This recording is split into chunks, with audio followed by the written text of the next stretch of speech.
Podcast is intended for mature audiences.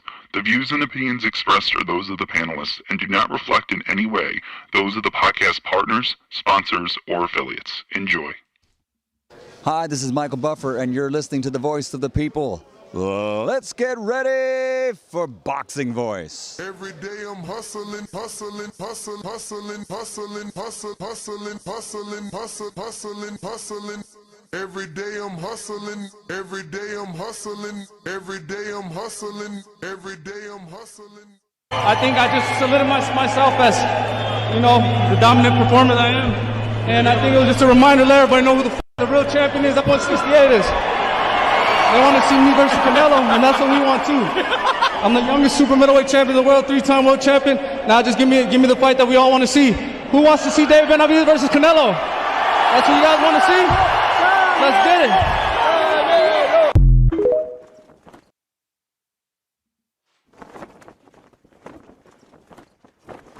When Benavidez gets cooking, it's like fighting an octopus. El Bandera Roja, David Benavidez. I'm the boogeyman, and I'm coming to get you. To everybody that's in 168, I'm coming for everybody. It doesn't matter what it is. Charlo, Caleb Plant, Canelo, I'm coming for all of them. Canelo, a hell of a fighter. But it's my personal opinion, he's ducking Benavidez. I think everybody wants to see me against Canelo, right? David Benavidez. Yo, he used to be. This brother right here. I'd like to see Canelo against somebody like that. I definitely like punishing and hurting individuals. That's what I love to do. And now Benavidez unloading. I got a lot of power too, and I throw punches and punches, and I don't get tired. The jab leads with the right, and there's that hand speed. I'm ready to fight whoever, whenever. I can beat Canelo tomorrow, and I can beat Charlo tomorrow too. The big Charlo want to get it too? So Charlo would be the alternative. He don't want to get in the ring with me because he's a pussy, that's why. TheBoxingVoice.com. I've never liked Caleb Plant. It's never been a secret. I never liked Caleb Plant. At the end of the day, I'm not nobody's friend right here.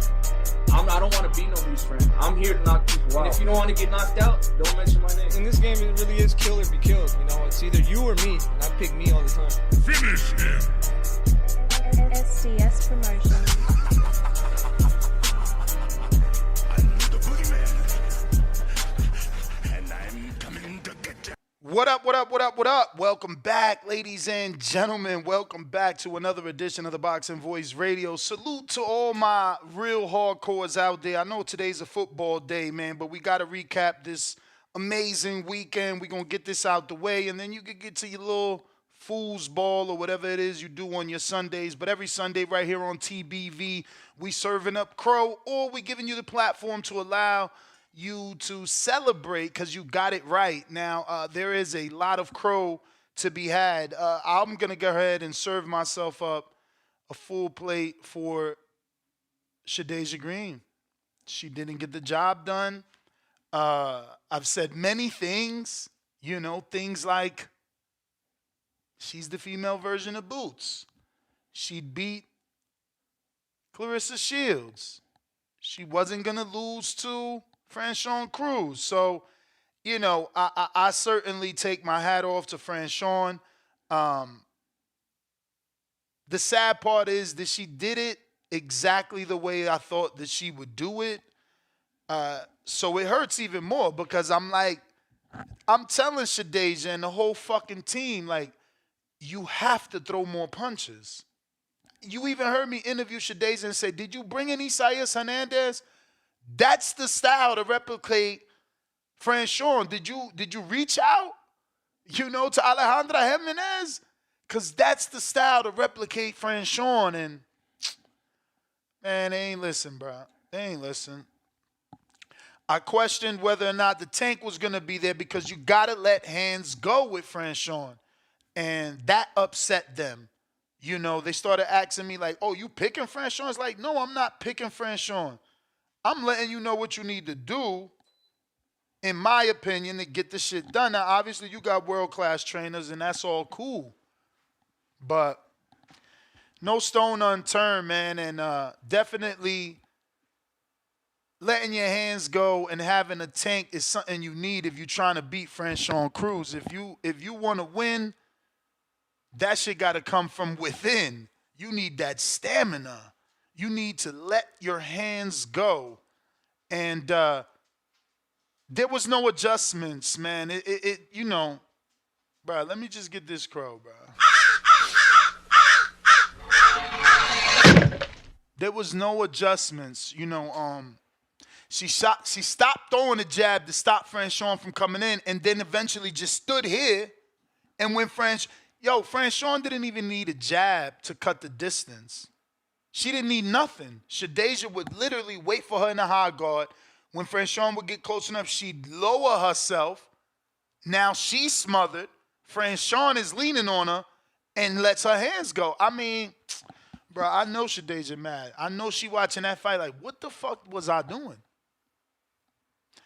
Hopefully they could bring her back. You know, Olivia Curry, who fought Shadea, her trainer, Trinidad James, I think it's Trinidad Garcia, because I think Trinidad James is a fucking singer, right? Trinidad, let's just go with Trinidad. He hit me up. He like, bro, we want Franchon. And obviously, anybody wants Franchon because it's a title shot, but he believes styles make fights. And he believes that Olivia's style is suited better to face Franchon. Because Shadea needed room to work. That's why I didn't understand. Where was the step back uppercut? Where was the jab going back, hook? Because she was coming in, head down, looping punches. Like, and again, it's easier said than done. We on the outside looking in. She's dealing with the pressure. She's dealing with the punches. She's dealing with the full arena. So I get it, but man, I've never emptied. Well, I did the week before. I emptied my account with Devin, but that wasn't, you know. All right, so I emptied my account with Devin. I tried to do it again with her. That ain't work. You feel me? I had like 400 and something in my bet online, threw that on her money line. I wasn't even being greedy. I ain't even want the knockout or the fuck all that. Money line. Then made a bunch of bets. You know I made the $150 bet on Joannis Tellers by knockout. So whatever was left, I threw that on her. Oh, man. I was close to $600 on her, man. And she didn't get the win, man. But I knew from round 5. If you watch my live fight chat, I knew from round 5. I'm already antsy. I'm jumping out my seat. I'm screaming like, bro, you got to let your hands go. I knew from round 5. She was already in a daze from round 5 that she couldn't get out of. And it was killing me, man. It was killing me. Shout out to, is it Joaquin Orico? Man, I seen him in Detroit. He fought on a Bumgarner or the Clarissa Shields undercard, got a tune-up. So I said, man, he gonna go the distance. He ain't gonna get this win over the Staus Lomachenko, but he gonna go the distance. That was a fantastic fight. That's worth going back and watching. The Staus Lomachenko was doing his thing. He was definitely showing us why they consider him or give him the name Loma. It's not like you're going to turn on the TV and see Loma, but you're going to see some of that movement. You're going to see that, and it looked good. And he got a knockdown. It was a bit of a trip, but Orico or O'Quinn, let me pull this up. He certainly gave credit as a knockdown. So, yeah, man, that was a good fight. He took a shot to land his counter shot and finished the night, bro. Like, credit to him. He did his thing for real. I'm trying to pull up his name. Motherfucker. So, what is this guy? Peter McGrail is the person he fought. That was a good fight, man. Shout out to everybody in Detroit. We counted him out. I certainly thought Jericho O'Quinn was going to lose by decision, though. Because I knew this South Lomachenko wasn't the goods. We bet on him to go decision the last time because they keep thinking he got power. Even this knockdown over Jericho, he kind of stepped on him. The foot kind of tripped up. So I never believed he had power, but because Jericho never had that big win, I did bet the house fighter to go the decision. Bro, he got flattened. I mean, we seen 2 knockouts this weekend that I can remember. No, 3 with the Jake. Where dudes was sleep.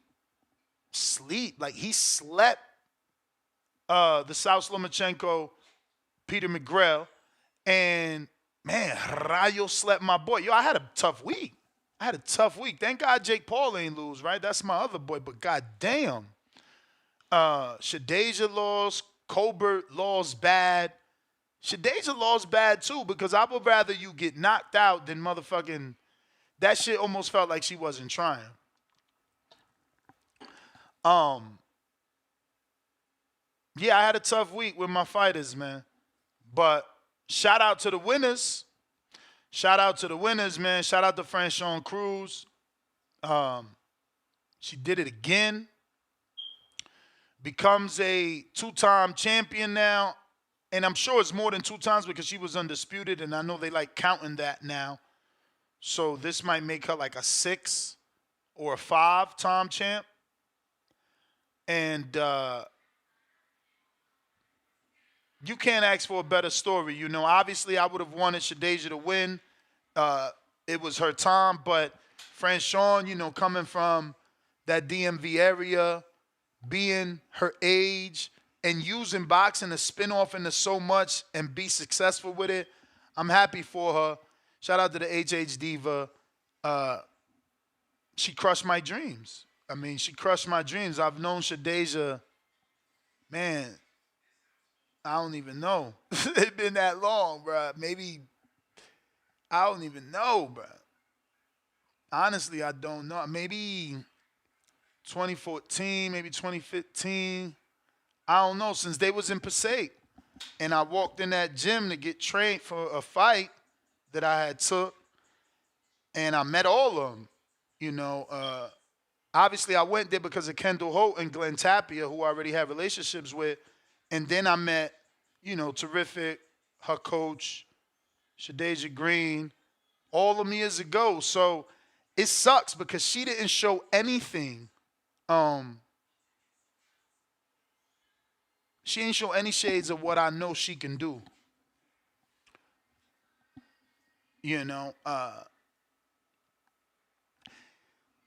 hopefully she could bounce back, man. Hopefully they could bring her back. MVP has a lot of dates. Maybe they could keep her active and she's able to bounce back. I feel like it was the lights. You know, she looked, I don't want to say like a deer in headlights, but she certainly looked like the moment got to her. You know, and she let Franchon bully her. Them first few rounds, Franchon was putting forearms all in her throat, the inside of the palm of the glove, pushing it all in Shadea's face. She let her bully her. She had to like get mean. She never got mean, bruh. Never got mean.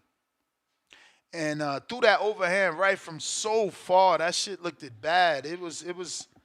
I don't know, man. I ain't even watch it with audio. I ain't go back to hear the corners to see, was her trainer even telling her to do the right things?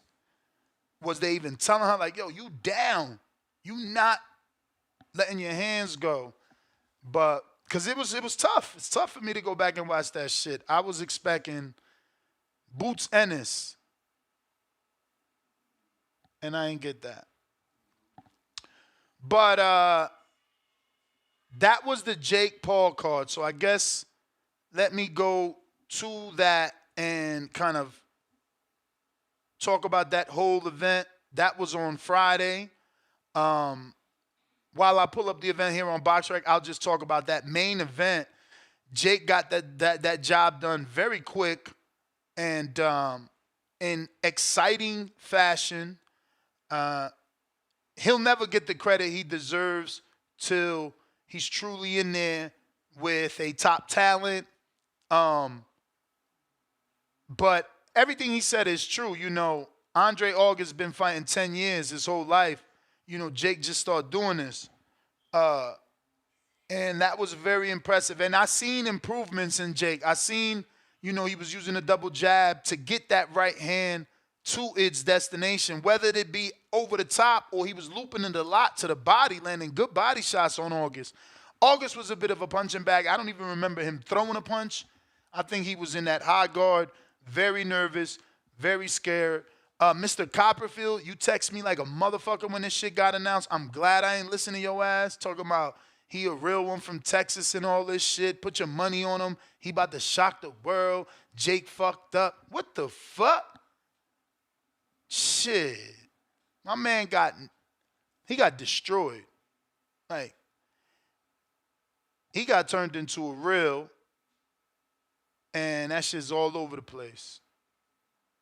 He got bodied. Shout out to Jake. Danny is reporting, my co-host, that Jake will be back in March. They haven't made the announcement just yet, but he is said to be back in March. On the undercard, we had Alexander.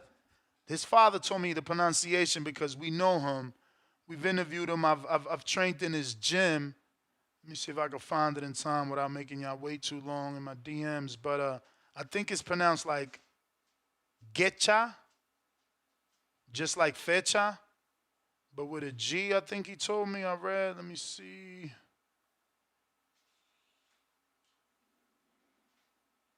Yeah, I might not be able to find it.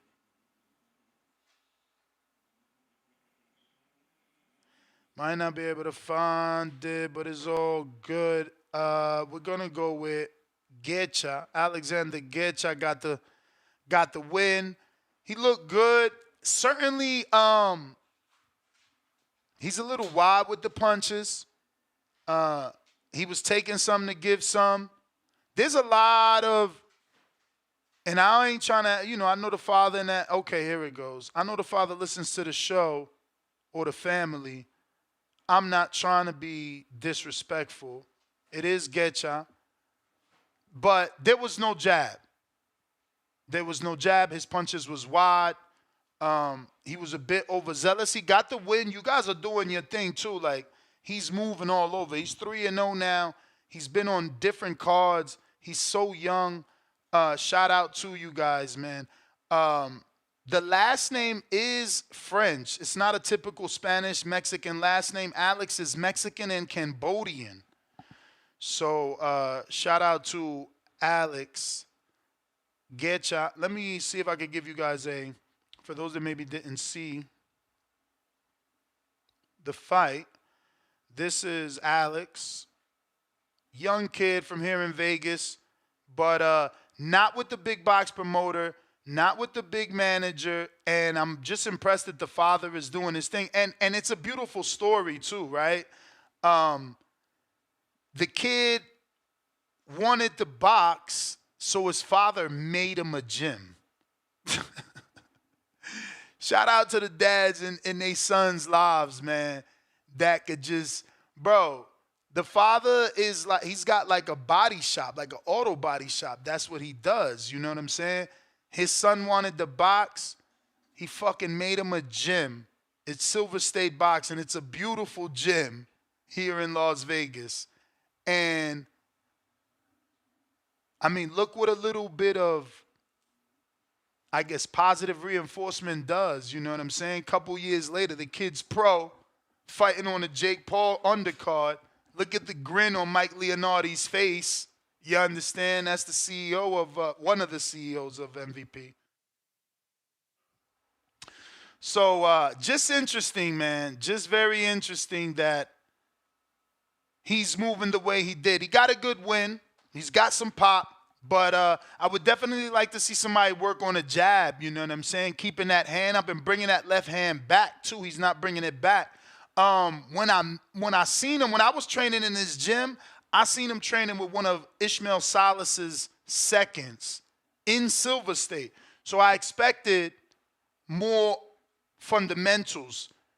be a little more technically sound. It looks like he likes the 3-2, and that's why that left hand is a little out there. But, you know, I'm just trying to have him tighten that up before you start going up in competition. Right now, you 3-0, you could get away with that. Good win. Congratulations. I look forward to getting you guys back on the show. Never personal. Always a pickup. If you somebody's friend, you're supposed to pick them up. You know what I'm saying? And that's all I was trying to do with Shadea. That's all I was trying to do here in this situation. Like, I see something. Your trainer might see something else, and that's cool. He gets paid for that. But that left hand is a little wide. But he looked good under the big stage, you know, got the win via knockout in the third round of a fourth-round fight. Lorenzo Medina, my boy, you know, it's like I said, the team took a hit this week. You know, I called them the Latin version of James Toney, and, you know, a lot of people laughed because they didn't really see that. There were shades of it. And people were forced to say the only other heavyweight that could move like him currently is Jared Anderson. But after this performance, people did think that he could lose quite possibly to Richard Torres. I don't believe that, not yet. This is one performance. He did look a little heavy to me, so I plan on interviewing him and finding out what the fuck is up. Stomach looked a little crazy, but he had the stamina, and he showed you the finishing power. Right when y'all thought he wasn't going to do it, last round knockout, and saves my bet. I told y'all Medina by knockout, he got it. He could have looked better. Hopefully they bring him back in March. I sent them an option. Mac Truck was in the building. I don't know if y'all remember Mac Truck. Kind of forgetting his real name, but I'll pull him up on Instagram just to show you. And he called them out. And that's a good fight. Mac Truck has been knocked out before. He's a short heavyweight. Medina's a short heavyweight. Mac is actually a fun heavyweight. He's helped Roy Jones Jr. get ready for Mike Tyson. He's been in a lot of camps. Again, he's just a smaller heavyweight, but this is a fun fight. I sent this to the manager. Well, I sent actually our interview. Shout out to Keem in Florida that covered the Jake Paul fight for us. And Keem interviewed Mac Truck, and Mac Truck called out Lorenzo. And I think it's a good fight. It's right on that level. He's deleted a lot of his posts, so we'll just show you this Spawn clip. And Mac is the one in the white headgear. You could tell whoever he's sparring is exhausted. He about to knock him out because he got to be exhausted. You could tell. Dude ain't throwing nothing.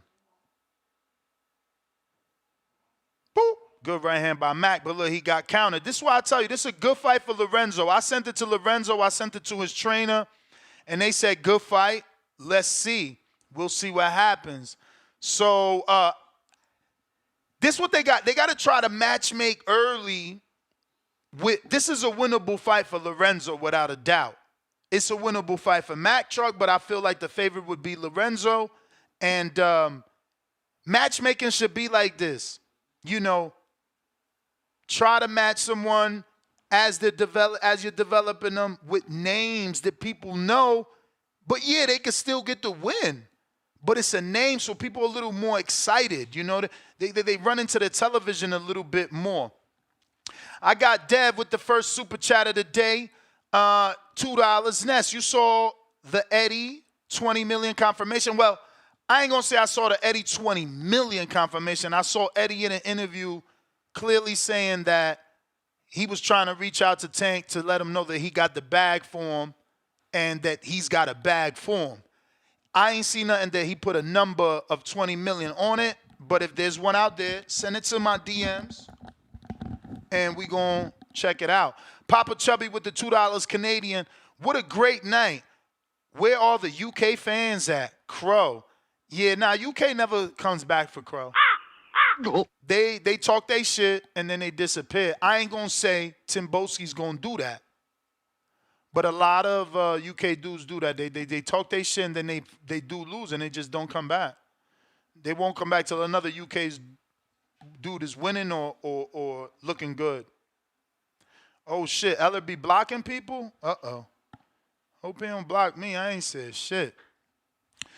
Matt Bent, $5 in Kansas City says, Daily Dose of Tanquil. Headlines read, Shadea 2 Green, HH Diva 2-time. Okay, that was cute. But he spelled it wrong. It's Shadea 2 Green, HH Diva 2-time. August fall over. Jake Eastham. Winter, my boy. Prime time went nap time. Bam, son, Sonny. Okay, Floyd Joyce Sr. trying to make a rhyme. I don't know. I ain't say I'm blocked. I'm saying he's blocking people. That's what Decatur, Georgia, Liz Lowe said in the chat. The Edleby's on.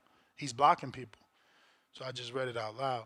Mike Likes TV, $2. The title of this video is Cap. David or Canelo is the king.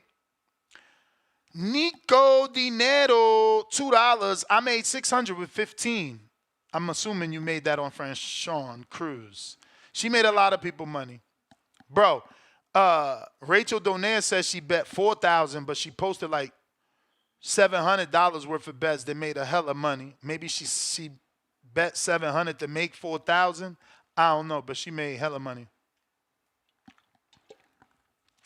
Bro, that's the problem. Y'all saying she got exposed. Bro, how she got exposed? She lost the fight. She didn't get knocked out. It was an ugly fight. It was an ugly fight. I say outclasses Shadea because she didn't switch gears. She didn't switch gears. When Franchon was getting off, doing what she's doing, smothering you, leaning on you, working in the inside too. That's something that Shadea just wasn't doing like that. Like every time Franchon was in a clinch, Shadea thought they was in a clinch. Franchon was still punching.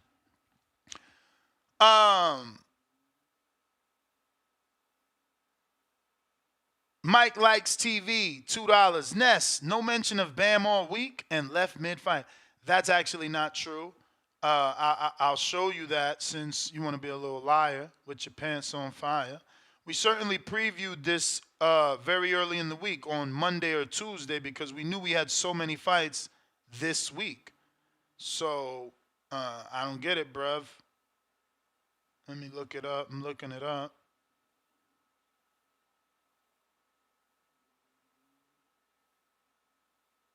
Haven't found it yet.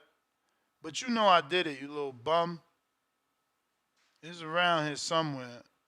We did a double show, like 2 different titles with Bam and Sonny being in it because, obviously, they're not the most popular. So we brought people to the show with bigger names and allowed them to make their previews and predictions on Bam and Sonny. And as far as not being able to stay up, hey, I'm just older than you, champ. The fuck? I seen Sonny's face, and I went back and watched the fight because I seen a picture floating around, and I'm like, God damn. Like, I think I left at round 8, right? Like 8-ish, 9, or going into 9. I was like, oh, shit, it's round 8. Man, I ain't going to make it 4 more rounds. And go to sleep, wake up.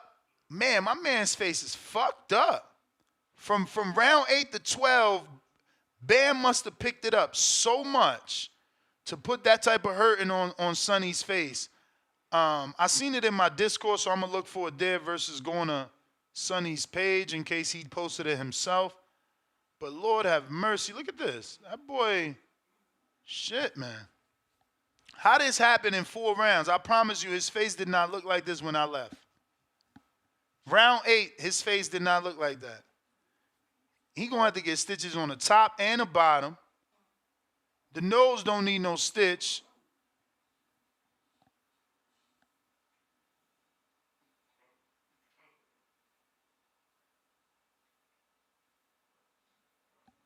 But that eye is shut unless he closing it on purpose to get the sympathy, which I doubt.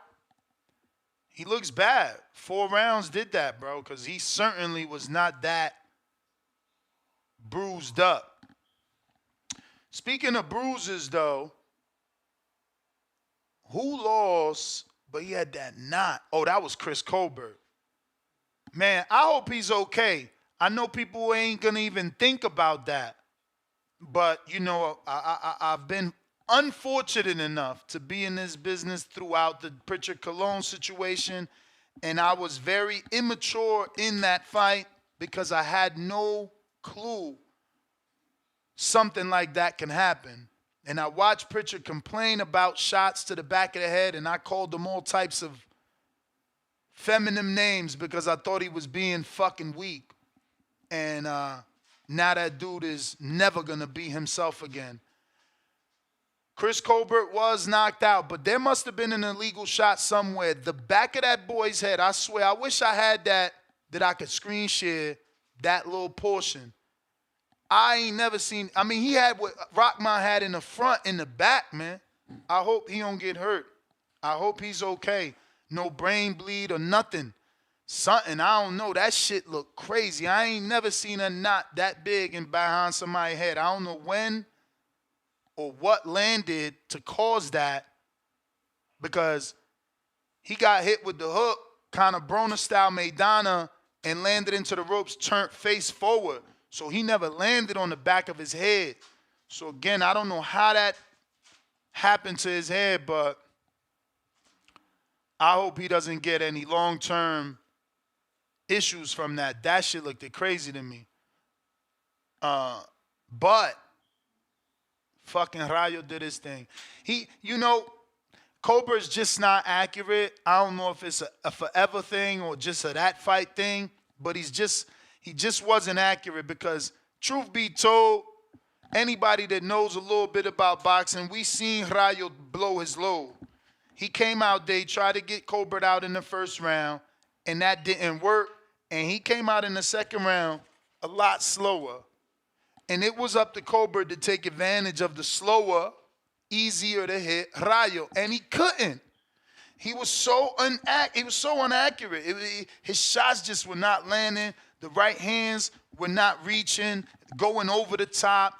When he was throwing to the body, it wasn't reaching. It wasn't looking good. I don't know. What he had the most success on is the jab. He doubled, he tripled, all that. But he was looping that right. I don't know why. Looping it to the body, looping it to the head. Yeah, occasionally he came down. But, bro, you southpaw versus orthodox, that's what you got to do. Come straight down. He looked longer to me than Rayo, but Rayo just looked stronger. And then Rayo got that second win. There was nothing Colbert really could do because his game plan was to catch the shots. And it slightly worked in the first round, but he took some shots himself. It's not like Rayo didn't get nothing through around that guard. So, yeah, he let Rayo blow his load while taking them shots on the arms, but then he did it again on other occasions, and there was shots slipping in, bro. Rayo was punching him with some hard shit. Colbert might need to go down to 26.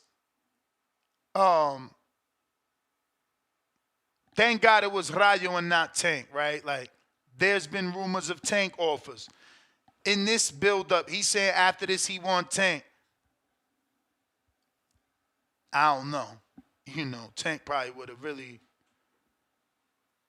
hurt something. Michael Fernandez, $2. Good morning, TVV. Will you do a late night raffle? We got to do the raffle right now, actually, bro. I forgot about that and left, but we got all the names right here. So let me see. Make sure nobody sent nothing overnight, and I hope not, so that we could just announce.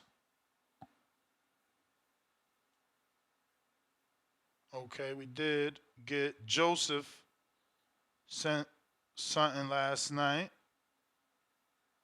So we'll add you. And this is for the Kenichi Bear headphones. These are a black set. Our lead sponsor was in the fight chat yesterday, and he wanted to do a raffle. So we did one. We did one. $10. What is this for, Bougie? Okay, counter punches for the day. All right, so let me check here, just to double check before we spin this wheel.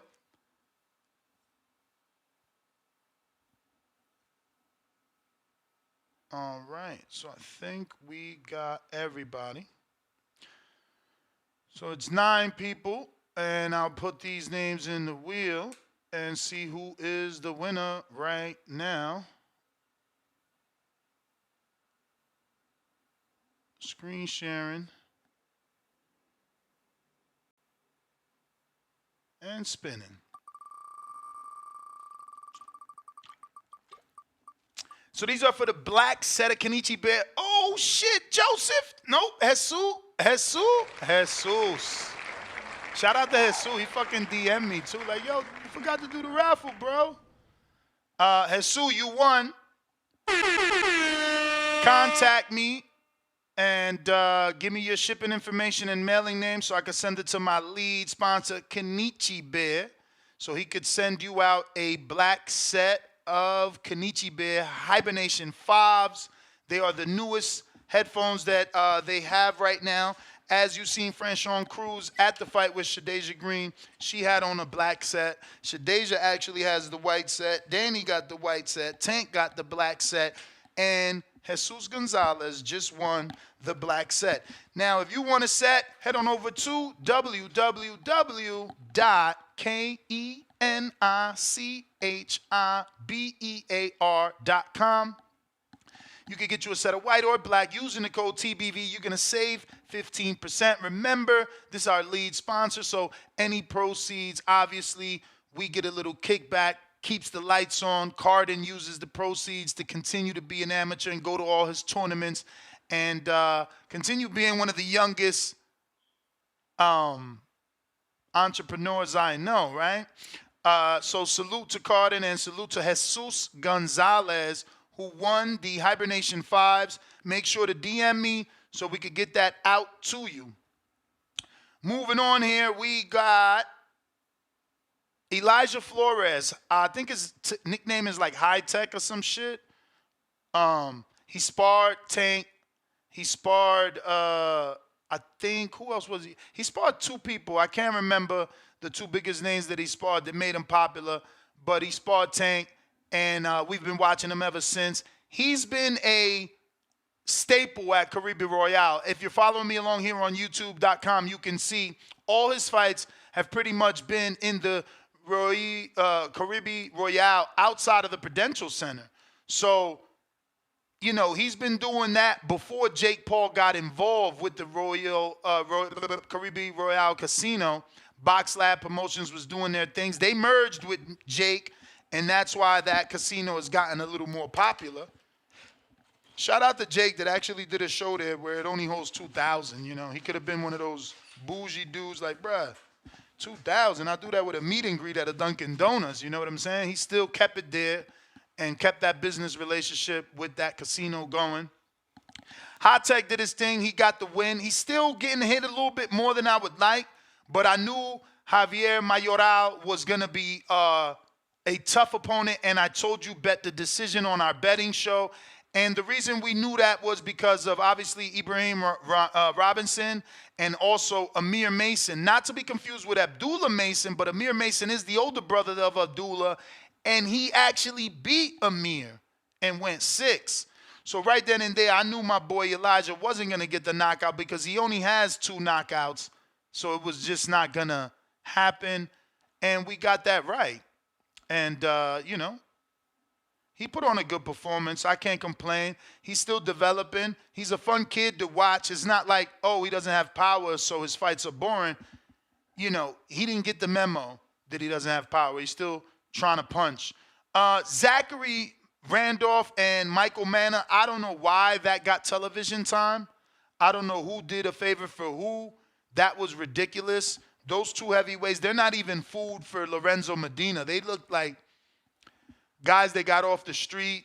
Manna, I believe they were, you know, saying a lot on the telecast that, like, he was returning to boxing or, you know, he just loves boxing and that's why he boxed at that age. I don't fucking know. It was weird. That shit didn't belong on television.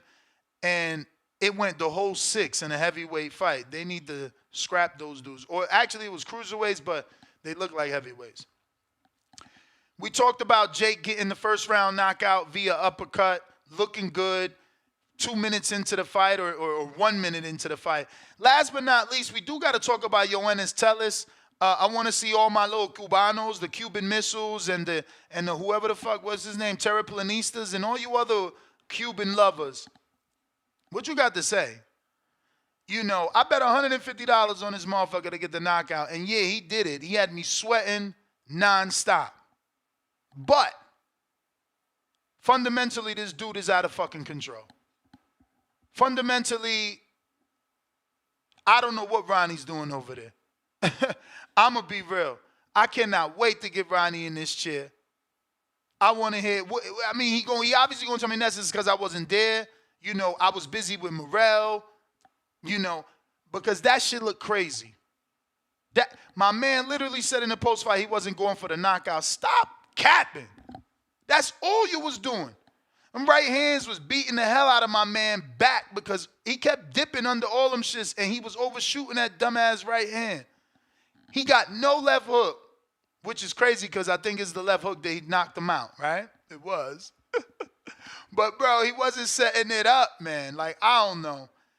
He's pretty telegraphed, coming in a high guard, seeking destruction. Now, like, bro, someone had the nerve to call him the smaller version of Morrell. He is not. He is not. I'm not saying it's a wrap, like the book ain't closed. But this dude got knocked out by Justin DeLoach in one fucking round. You went life and death. That Cuban put hands on Tellez. That Cuban put hands on Tellez. Roberto, you about to get timed out. You obviously ain't watched the fight to say that I'm hating on Cubans. Get your bum ass out of there, just like him. That's what's wrong with y'all. Y'all don't like criticism. I'm going to give you a 10-minute timeout just because you the first motherfucker I had a timeout. Don't tell me I'm hating. Motherfucker, he got hit with everything. He got hit with everything. And Justin DeLoach never won a world title. Knocked my man out in one round. At welterweight. Tellez is a junior middleweight. And he's a puncher. Come on, man. Y'all got to learn to take the criticism and give some. He was supposed to smoke this dude's boots from the beginning. Not get punched on. Even if you want to go rounds, you don't supposed to get punched on. Man, let me pull up a picture of this dude because you want to lie. I hate fucking liars, bro. Let me go to Box Lab. I'm sure they posted their boy. His face was just as bruised as the last face I showed you with Sonny. Look, they ain't even put enough pictures. They know, man. Look at his clean face here. In camp, right? That's a clean face in camp.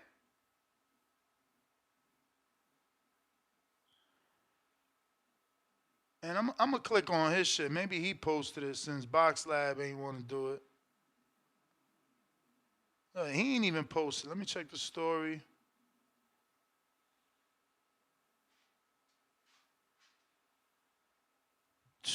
Horrible.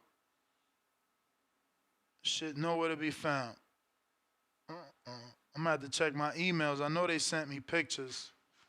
I'm going to have to check my email. Let me see. But in the meantime, I'll keep it moving. Bro, he need to get the defense and the offense together. I don't want to hear that shit. He need a fucking jab. He need a fucking jab. And he need to stop getting hit so much if he's going to step up. Bro, Tim Tszyu sleeps him. Mendoza probably sleeps him.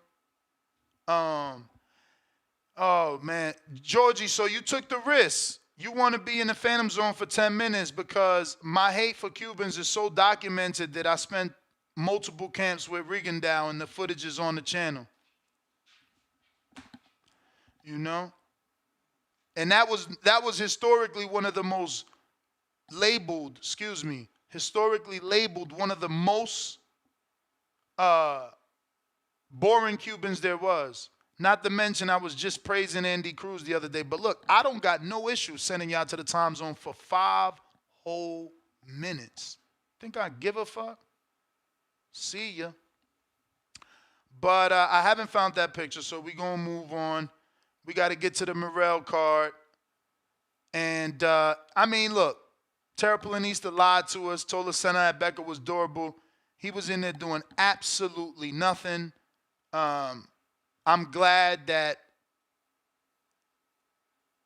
Morrell did not play with his fool and got him out of there as quick as possible.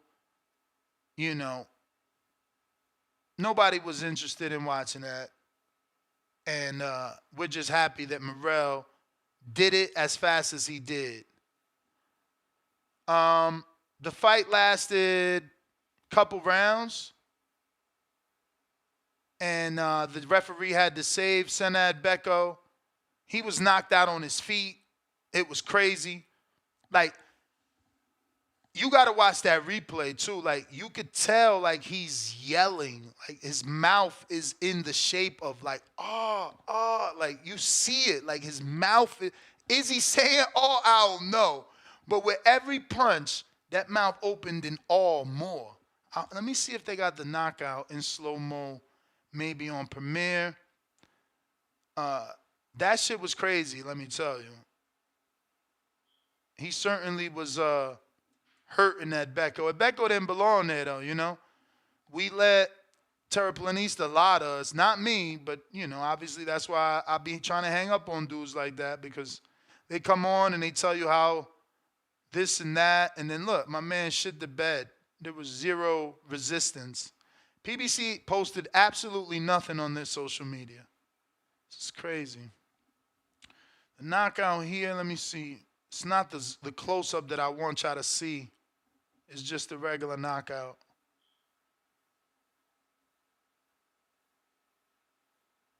I would show it, but it's just the final moment kind of shows how destroyed that Becco was, but I don't want to get flagged for showing their little knockout. Again, it was a decent fight, but we knew what was going to happen. Like I said, during the build-up, the fight of the week or of that card, the true main event was Rayo and Chris Colbert. Sanaa Becker and Morrell should have been the co-main because of the level of opposition and the level of interest that the fight fans had for Morrell versus Adbecco. I think there was more people interested in Rayo Colbert than Adbecco Morrell. And it lived up to it, right? Rapido revenge. Colbert got slept. Very similar to Maidana Broner, bro. Very similar to that. You know, Rayo moves forward. He called out Tank Davis. Certainly the caliber of fighter that Tank likes. Certainly has the last name that the powers that be need when facing Tank. But he doesn't have the skill. And I ain't trying to disrespect Rayo. But he beat Colbert because he's more powerful, not because he's more skilled.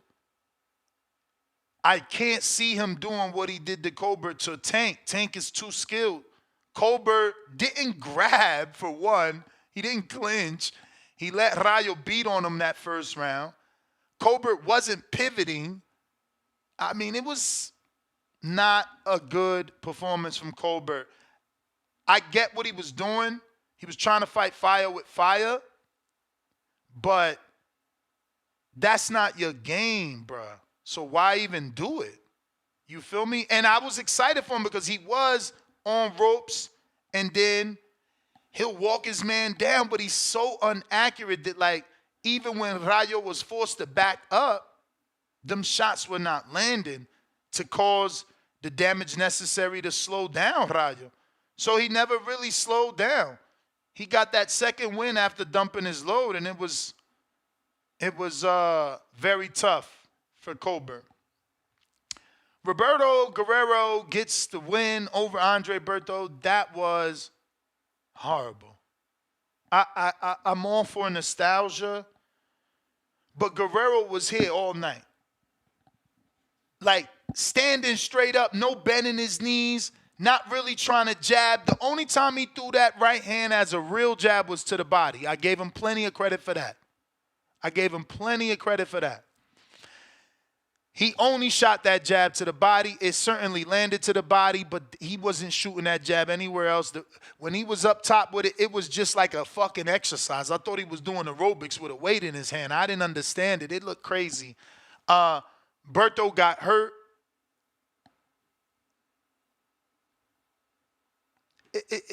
I can't even get mad at Berto. He was trying. Like, he was literally trying more than Guerrero, in my opinion. Like, but obviously Guerrero's plan of sitting back and waiting and being a counterpuncher and outworking Berto was more successful. Berto was not using the jab. It was just kind of like a rangefinder and a defensive weapon. It was, you lying. Guerrero did not call out boots. There's no way. He must be looking to get the pension plan going. He crazy. But yeah, man, that is what it is. I hope it's over from there. Because if they make Guerrero Garcia too, I'm done. Alberto Puello, he looked good. You know, he needed the rounds. He had been out for a while since testing positive. And Hector Madera was getting hit with all these right hooks. That shit was crazy. Was it right hooks or left? I think it was right. I think it was a right hook. He was getting clipped with so much. That's actually Quilesto's brother. But he took the loss by unanimous decision via Alberto Puello. And Kyrone Davis got the win. But, man, he was getting hit in that fight. That's what happens when you in spawn camps too much. All you doing is spawn, helping other motherfuckers get ready.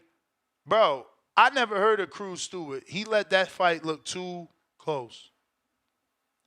Too close. 75, 77, 3 times. That's too close for a dude no one ever heard. My boy Sean McCallum, he got the win over Christian Olivia, and he improves to 14-0. You know, he just beat Money Powell, so he's staying active. Shout out to Fighters First Management, keeping him active, bouncing him around. He fought on overtime on DAZN. Now he's on PBC. Shout out to Fighters First. Joey Spencer got the win. I was just interviewing somebody that I asked, do you want that? Oh, Vito Minilecki. I would like to see Vito and Spencer mix it up. That's a decent fight. Charles Harris, a.k.a. Lolo, that is the fighter of Bo McIntyre and the Terrence Crawford team. He got the win. He beat our boy here from the community. You know, Marlon So Icy Sims calls into the show for years. He's been attended our Border Wars and appreciation nights. He didn't get the win, man. He got knocked out by TKO in the 6th round. Shout out to Marlon. Get back on that saddle, champ. You got it. John Easter, the TMT fighter, gets another knockout, continuing to score knockouts and have that perfect record. And that is it. There's like 2 other people that fought that I didn't see or know. Lawrence King and Jose Collette. Don't know them. I think I know Lawrence King. Ain't he with King? Let me see. Click on this. Yeah. Okay, we do know Lawrence King. All right. But didn't watch him fight. Phone lines are open. I think I got to everything, right? We did Jake Paul. That was Friday. Shadea was on that. And then Saturday we did Pro Box, if you want to talk about that. Middy's boy came up short versus Bomac. Muhammad Mumin could not get the job done versus, man, I ain't going to butcher his name, but it's like Batazanian or something like that. Batazan. He's a tough fighter. I'm glad that Bomac wants to not rush him. He picked up some sort of WBA title, but they're not trying to rush him. When I asked were they interested in a title shot, they said no, they want to take their time. And he does need a little bit of development in terms of getting more mean because his shots are all compact. He's strong, but he's not mean, you know. Got to get him a little bit more mean. He got the window, so shout out to him. Muhammad Mumin just came on too late. He just didn't let his hands go enough and consistently enough. Can't win a fight like that. He had the same game plan as Shadea. You cannot win a fight like that. I think that's pretty much it. I don't remember anyone else on that undercard for. Yeah, I don't remember anyone else. If y'all remember, whatever, call in. Silly Freak, member for 2 months on a champ level. What a performance by Bam. Morrell still has more work to do. Consider himself best at 168. Shout out to TBV from Eastern Europe. Salute to you, champ. C-Dub in the 317, member for 5 months on that champ level. He said, Bam and Sonny was a good fight. It was. It certainly was. It took long, though. Like, I literally had to leave, come back, and after round 8 is when Bam really started picking it up. Like, bro, before that, it was a lot of jabs and, I don't know, maybe like, I don't know, trying to find positioning or angles. I don't know what to really label it. It wasn't the most entertaining fight in them first 7 to 8 rounds. We got Brother Michael, member for 6 months on that champ level. That knot on his head is next to a main vessel. Yeah, I don't know about all that, Doc, but that shit looked bad. Mike likes TV, $5. All good, brother. You need to go back and watch Bam vs. Sonny. Great performance by both fighters, and Sonny has heart. Thank you for the awesome show. I did go back, man. I only missed 4 rounds. The hell? I stopped watching in the 12, bro. And excuse me. I don't think, like I said, he did his thing after the 8th. Like, it wasn't the most exciting fight before it picked up. I guess it took time. You know, he had to break his man down.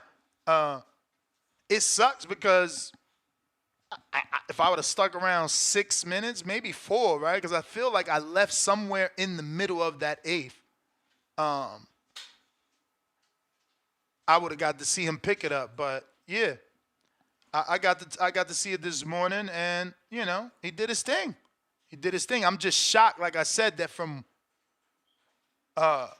one round to the next, you had that much physical damage on his face. Shout out to Mitty that reminded me of the co-main event. Let me see if I can find his message. Yes. The Clarence Booth and Kelvin Davis fight. That was a good fight in an ugly way, but it had some action. I know the fight ended in the 9th, champ. I'm saying I stopped watching somewhere in the 8th. I got too tired. So I only had to come back to watch 1 round. I don't know why people are acting like it was this great fight before the 8th. I was tired, meaning they wasn't doing too much. They wasn't keeping me like, oh, shit, Bam lands a big right hand. Like, that shit wasn't happening. It happened after that 8th. After somewhere in the middle or towards the end of that 8th, because, again, I was watching in the 8th. Like, you see me on camera. So, yeah, man. Look, and maybe you guys are just overrating it and you want me to sound as excited as you, kind of like the Morrell fans. They want you to sound as excited as them too, you know, but for Bam, I am excited. He actually did that to a top level, took his belt, you know, this is different. But yeah, it wasn't the most exciting for me from rounds 1 through 7. I just I'm just being honest.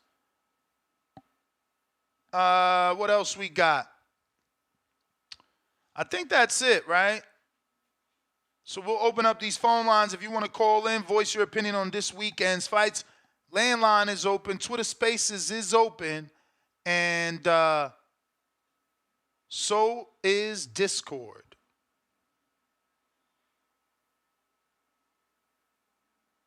Remember to rate us 5 stars on iTunes.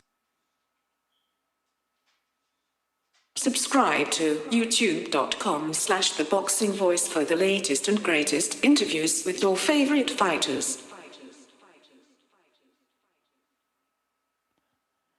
We got first caller of the day, Venom. What is up?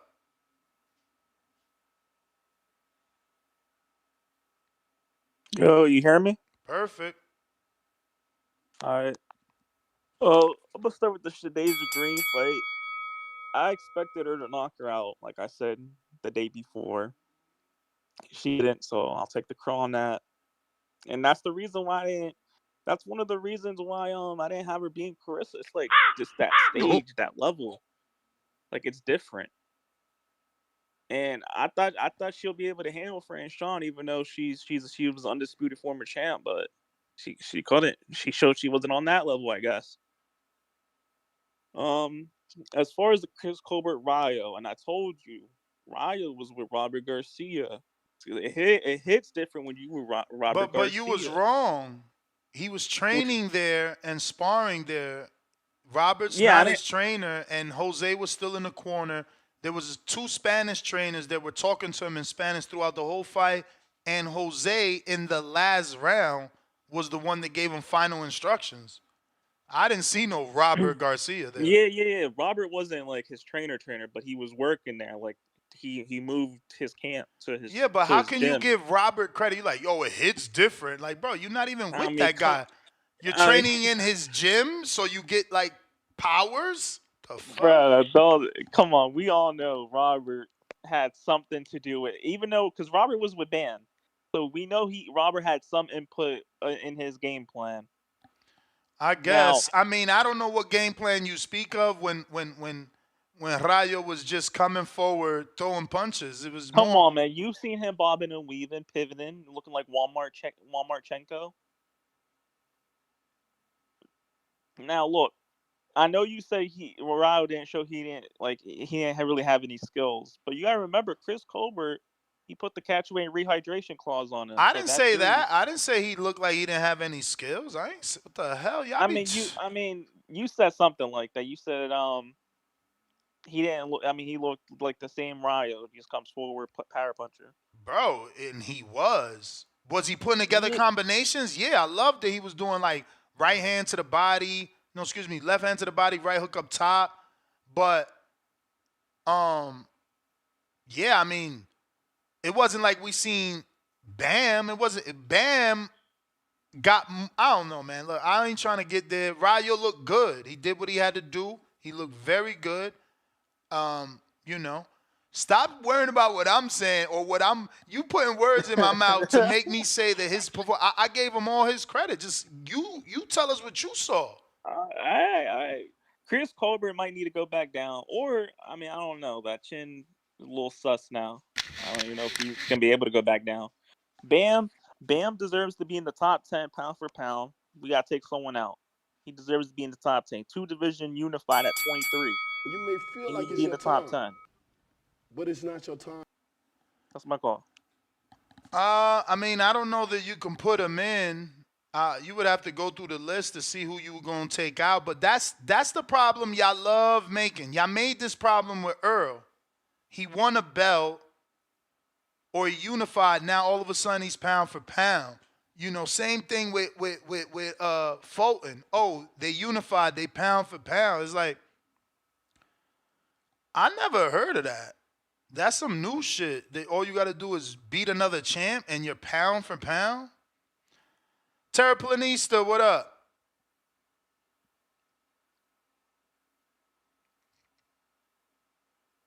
Yo, what's going on, man? Shout out to TVB, man. Merry Christmas to everybody here, man. Shout out. Happy holidays. Yeah, man, I can't believe I won a lot of money yesterday, man, because I don't listen to you bums that don't know shit about boxing, bro. So Where's your I can't receipt? believe, huh? Where's your receipt? Oh, I can put it, man. I can put it on the chat, but I'm just tired over that stuff. I can show Nah, you. I had a Put parlay. it in the Discord. Okay, I'll do it, man. Don't If be that's too what you care tired. about, Don't be too bragging rights. tired. If you care about bragging rights, I'll do it. Yeah, Hey, don't man, be but too tired. I mean, I Bam don't care Rodriguez about by bragging KO. rights. You the one called Bam in talking about you Rodriguez made a by lot of money. KO. Becca under, I mean, Morrell under 6. Or parlay with, like, what's his name?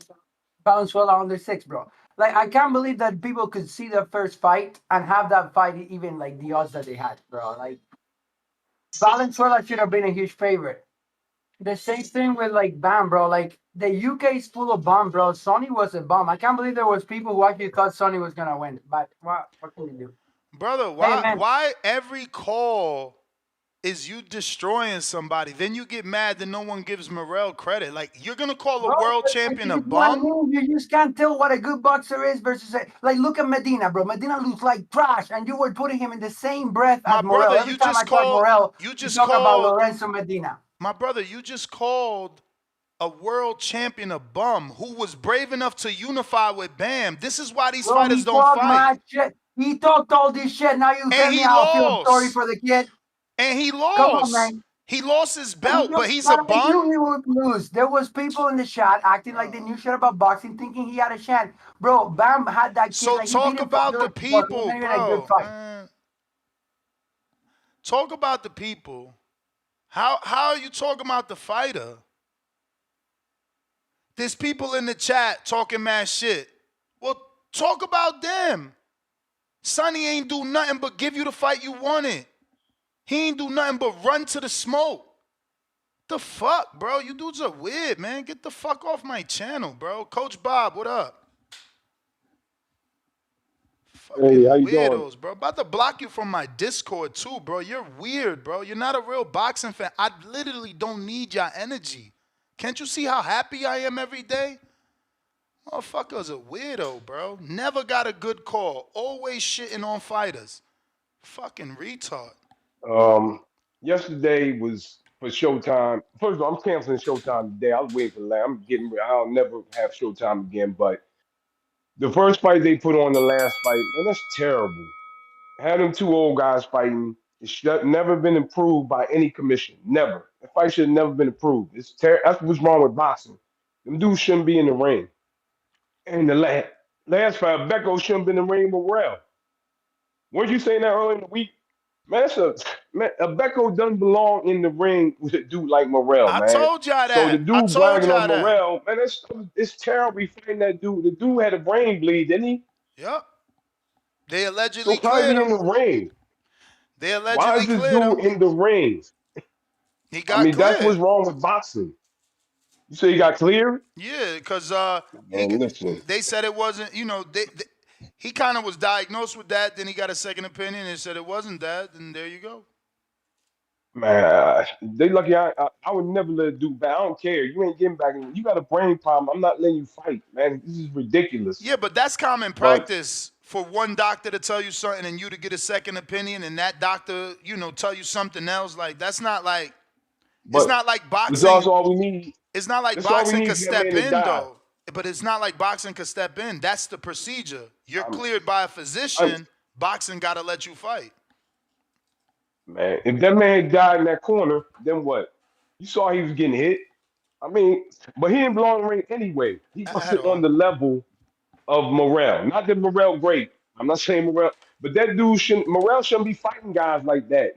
There's something wrong with Exactly. his management Bro, that he's bro, fighting that dude. bro. And when I say why he not fighting a former world champ, they say nobody want to fight him, but they somehow find the worst people to fight him so that he could look the greatest. That's all it is. It's matchmaking so he could look like a killer. But he not fighting people. Like, what did that Nah, Becco he do? What we learned from that Becco? What did he show us? nothing, nothing at all. That was a waste of time. Everybody's time. It was a waste, man. Showtime. They had the one good fight, Hill, and the other two fights. Man, that's embarrassing. That's why Showtime need to go. I'm glad they're gone. Like I said, I'm getting rid of. It's terrible, man. That was bad. But there was some great knockouts yesterday. There's a lot of great knockouts yesterday. So, but it was good, pretty good. I like the Bam fight. I thought it was a pretty good fight. The other dude, Edwards, I think he can fight. Dude ain't no bum. He can fight. I like him. Exactly. He showed a lot of heart. He can fight. I'll see him. I would love to see him to fight again, man. He He got made his it eye difficult for broken. Bam. Bam didn't take off till after like the 7th and the 8th. Like these dudes are fucking weird. They don't even know what they watching, man. That was a good fight. It was a good fight. I like Edwards. He's a good fighter. And Bam's a good fighter too. So we'll see he gets challenged. Sorry about Shadea Green. You I may listen to feel you, like I it's your listen to other time, people, but but it's not your time. some people had her winning though.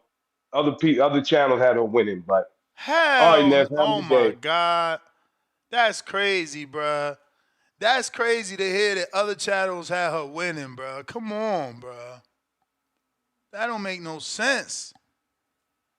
And I ain't trying to hate. I'm just saying, like, clean, effective punching, man. Come on. But whatever, man. We got Nico Di Netto. Whoever didn't have Bam by KO don't know boxing. I didn't even bet on that fight. I stood away. I like me some Sonny. I like boxers over punchers. But, you know, Sonny's from the UK, so we don't give those dudes a fair chance. You know, we want them to prove things a little more than Americans because we feel like, you know, competition's a little tough over here. So, yep, I didn't bet on that fight. We got Fight for Life, $5. Rayo by Murder, fire emoji. Stop the cap, Ness. Morrell resume is the worst in boxing. I mean, I don't know about the worst. 954 Twigs, $5. The truth is, Morrell Jr. don't do high enough gate revenue to secure the opponents you guys want. He does less gate than Pacheco and Berlanga. He build. I guess you meant to say building. He should be able to afford Caleb Truax. Not Caleb Plant, Caleb Truax. He should be able to afford Marcus Brown. Maybe Marcus Brown can't make 168 at this point, but he should be able to afford those types of names. Are they willing? Is he ready for those types of names? That's the difference, man. That's what we got to ask ourselves.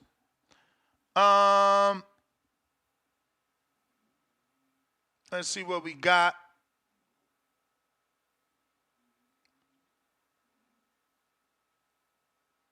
Mike Hicks, $2 Cash App. How you feel about Colbert versus Shakur next? What the fuck for?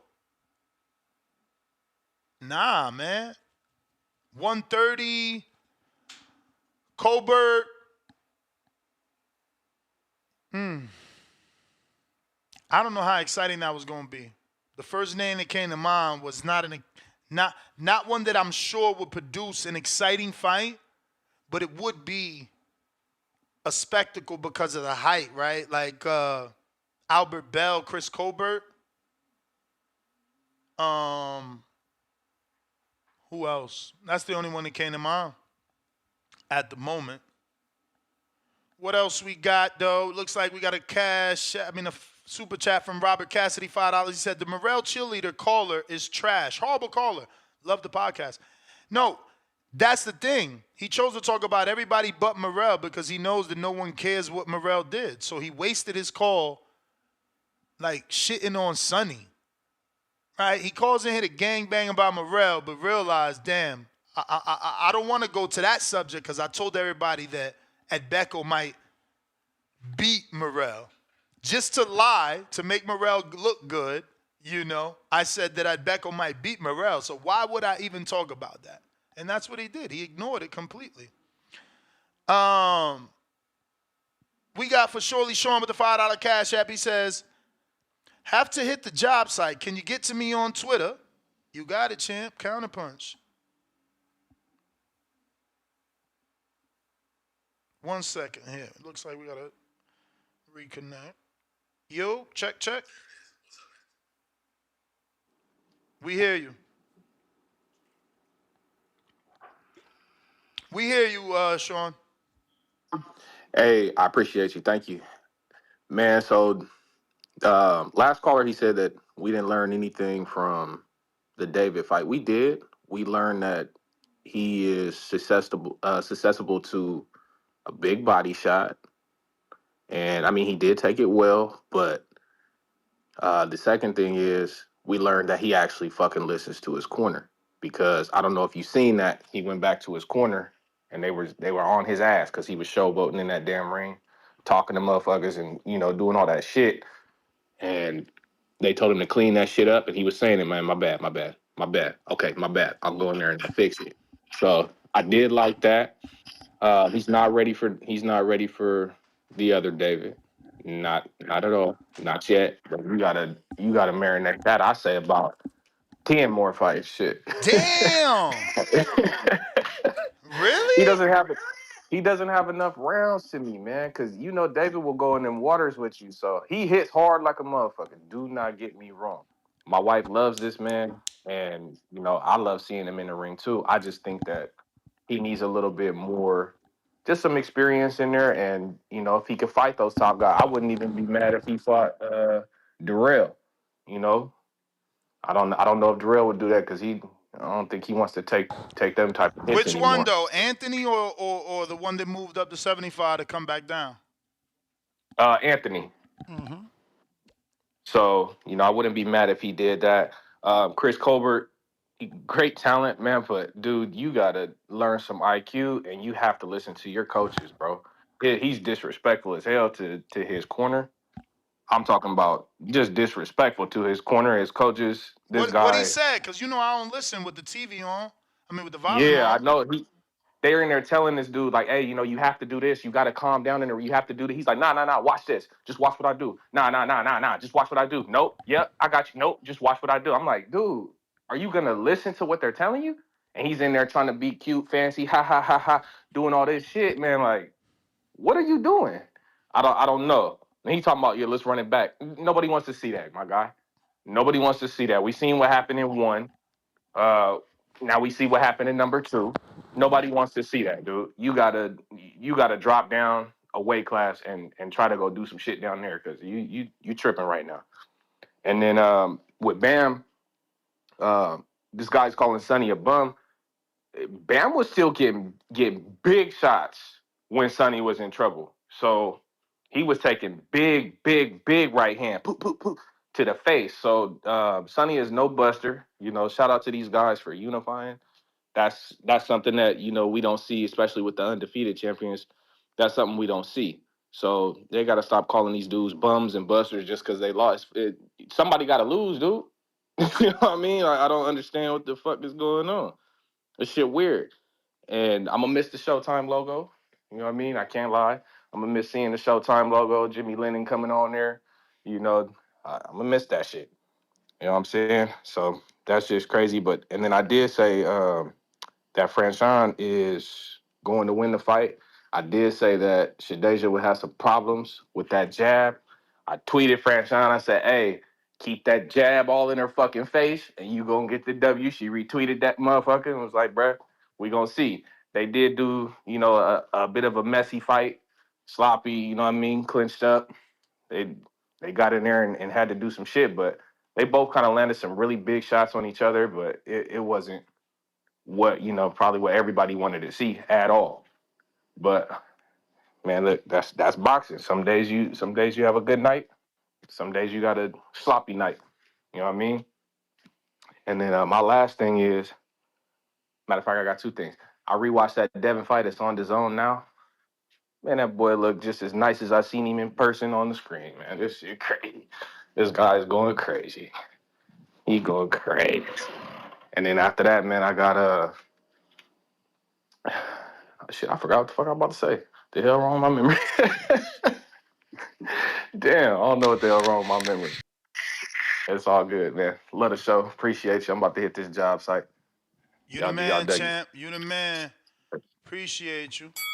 You may feel like it's your time, but it's not your time. We got Ron Boy Fresh. What up?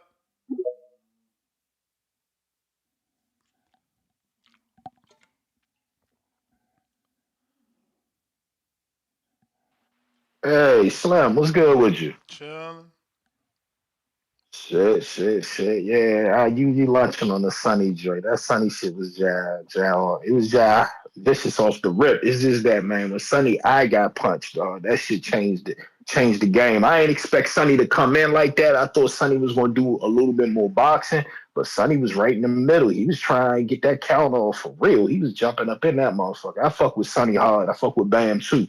And I do have Bam top 10 pound for pound. I have him at 10. And the reason being is that, he went up, got belts, came back down, got belts fighting the top 3 motherfuckers in divisions and and he's actually fighting the best of the best in the division minus, he'll go back to 115 and do what he do. So I got him at 10. So good shit by Bam, no. But we need to bring Sonny back and put him on Diego Hernandez and Sandor Martin card, man. Bring Sonny back to the States, man. Rayo punched his Reggie Raffle ticket. That's cool. They lining him up for that. But other than that, that Showtime shit was god awful. I see exactly why them motherfuckers is gone. God damn, that shit was god awful. But I just wanted to say Sonny did his thing. Bam did his thing, of course, but Sonny didn't get it. I don't know. I see a lot of motherfuckers shitting on Sonny, but they probably don't know nothing about Sonny. But it is what it is. Sonny can fight, Slim. But other than that, Mo, you get some bread? I ain't know. Did you get some bread? Because I ain't make no money off Only the on the tellers, bro. Only on the tellers knockout. But it ain't really making money because I lost almost $600 on Shadea.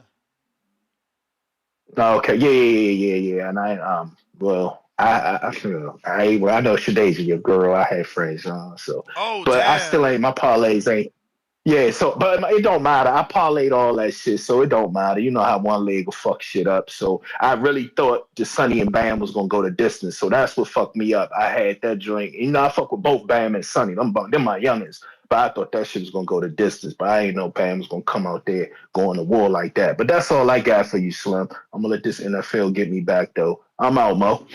All right, appreciate you.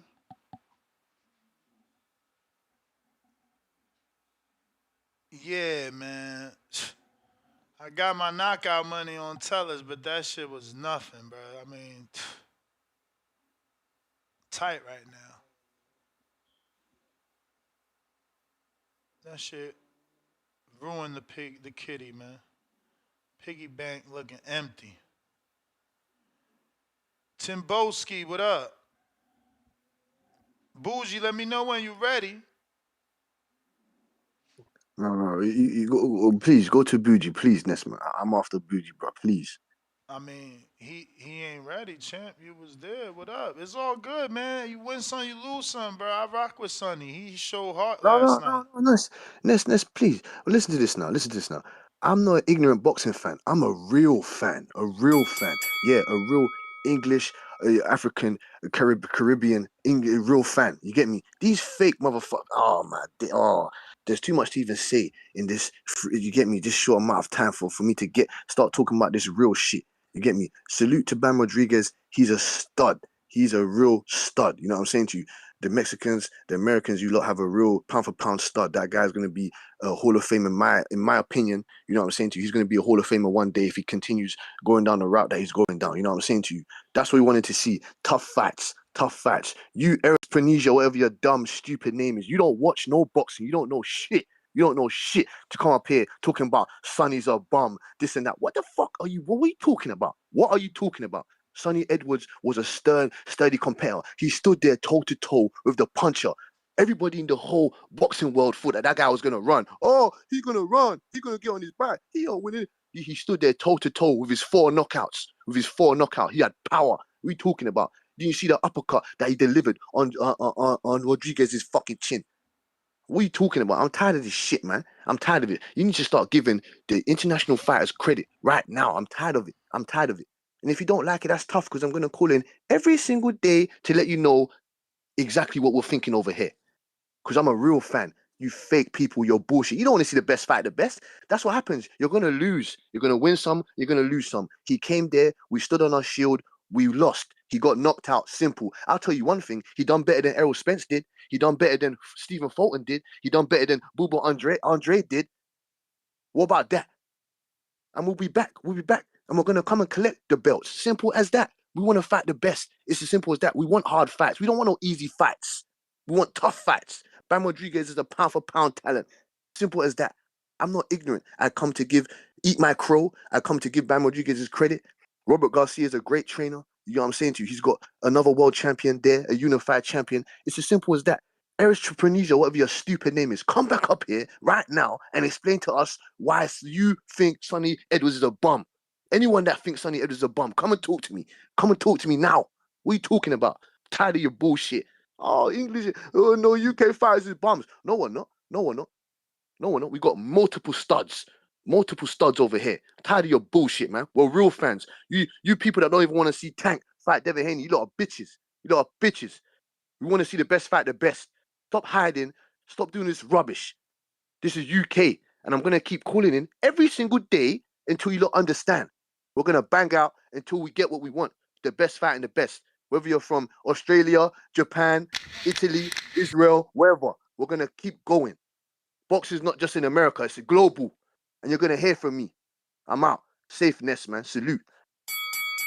You may feel like it's your time, but it's not your time. Appreciate you. We got Bougie Broward.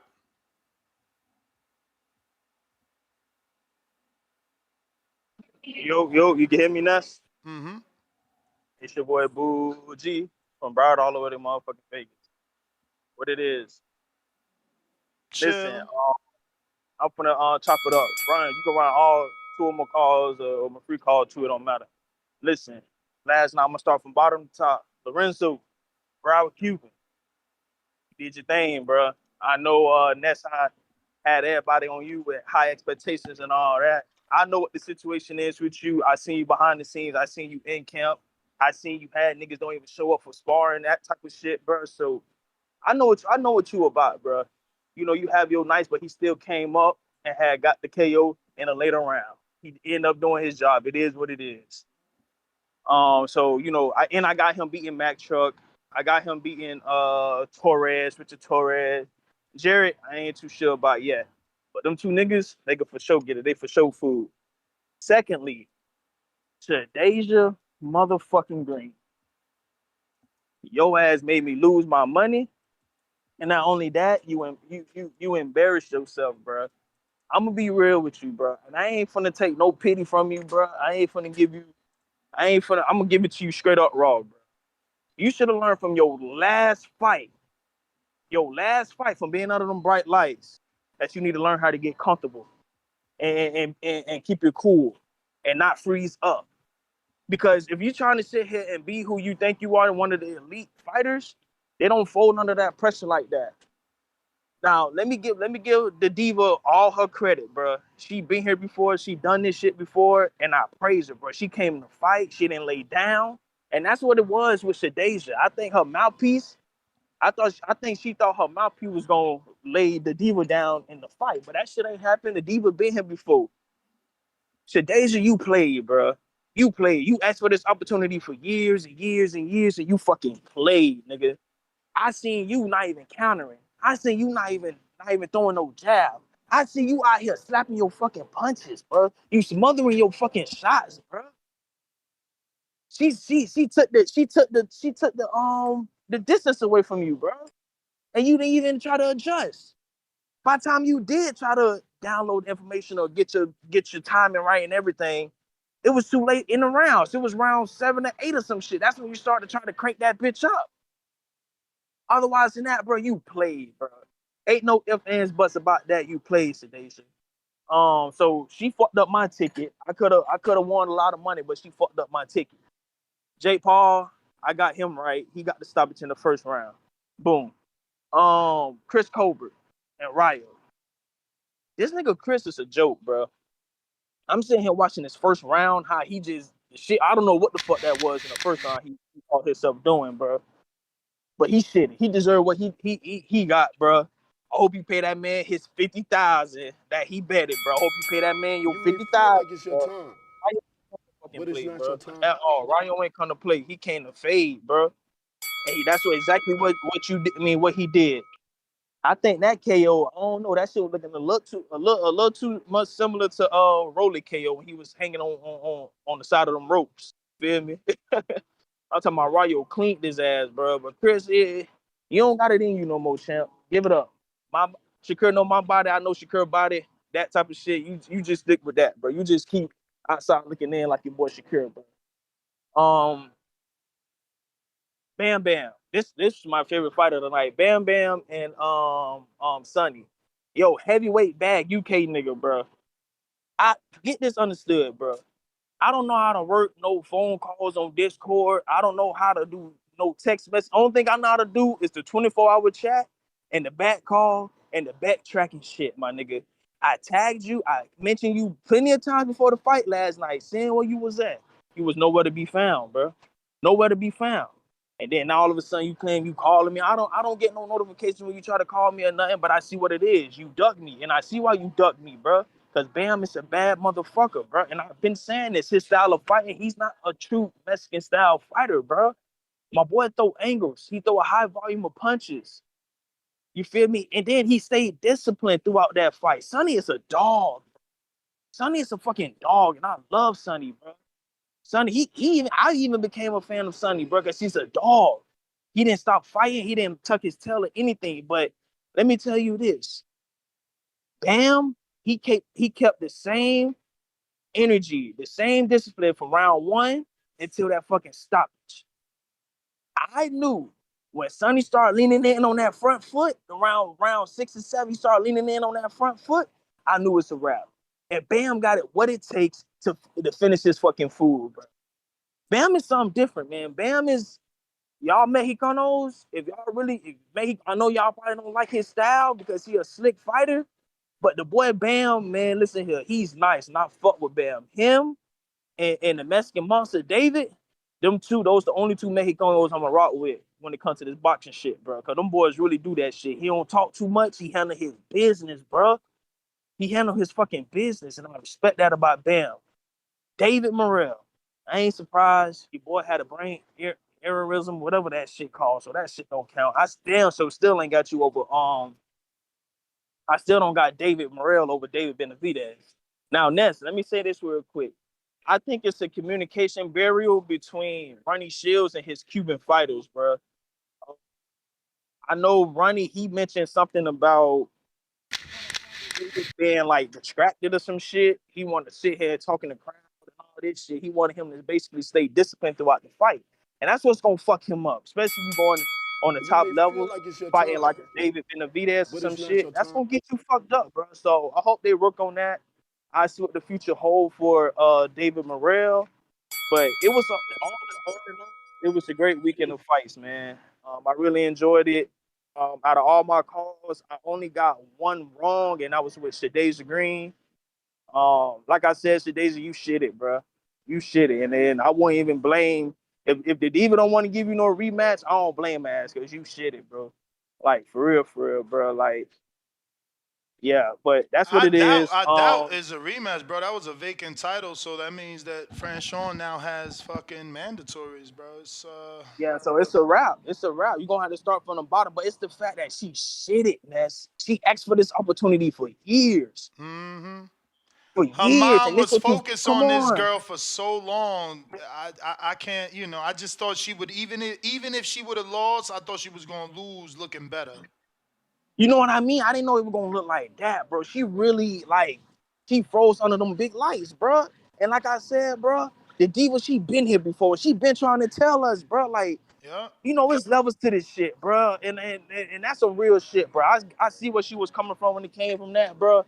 I learned my lesson when it comes to that shit. When it comes to put my money on certain shit like that. Everybody say that though. Everybody say it's levels. Like you can only see if you on that level till you step to that level. You feel me? But I thought you learned her lesson from the last fight, Ness. Yeah, but how? That's a club girl. Olivia never fought out of a club show. And that's the same with Shadea. But you no, Shadea just started getting her time under the lights with with with MVP. Jake, right? Yeah, And she only got 3 fights with Jake. Am I wrong? exactly. Yeah. All her So fights ain't been on the big stage, so she needed development. She needed the under the lights. When fighters say nah, they gotta get, and we be like, nah, he ready. Look, you see it, because this the second time. Remember, she told us herself, like, nah, with Olivia, them lights got to me. It was a lot of people in the stands. yeah, yeah. And then that was on the fucking prelims. It wasn't. That shit wasn't even the full card, nigga. Exactly. This was co-main, so she had even more stress. Exactly, We don't know. bruh. Look. We think all fighters can handle anxiety, but look, you fight in front of a bunch of people, and that ain't even a lot though. That was 2,000. Exactly, bro. Exactly. And I said that on my call yesterday. I said that's the only thing that could fuck up Shadea. It's that stage fright, bro. Being under them bright lights. If she stay focused, then she good, bro. But hey, that's what got her ass, bro. Like shit crazy. Shit crazy. But yeah, that's my call. Hey, heavy bag punch, whatever your damn name is. I see why you ran for me, bro. In the future, if you really want to bet me on some UK shit, bro, just back call. Get on the back call or just tag me, bro. I don't know no phone calls, nothing. Peace. That's my call. Yeah, not everybody's Discord savvy. Y'all gotta give each other a break with that and teach each other how to navigate the Discord before you think someone is avoiding you and things of that nature. I got Mike in the 215. I turned $5 into 75. Bam. 7 through 9 KO. Shout out TBV. Salute to you, champ. Salute to you. Blessings. Hope you make much more. We going out to Anthony in Atlanta. Counterpunch.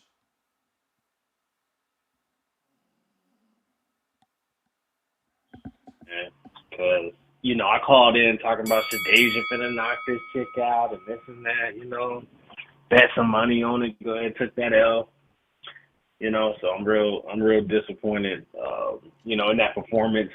And I feel like it wasn't like Franchise was like outboxing her. She just mucked it up, like that's just some basic shit, jab and hold. Like you got to be able to, get out of that and throw punches. If you're going to beat somebody like Clarissa Shields, I mean, like you a long way away from that, man. I'm disappointed. She's supposed to be the Terminator, man, I believe.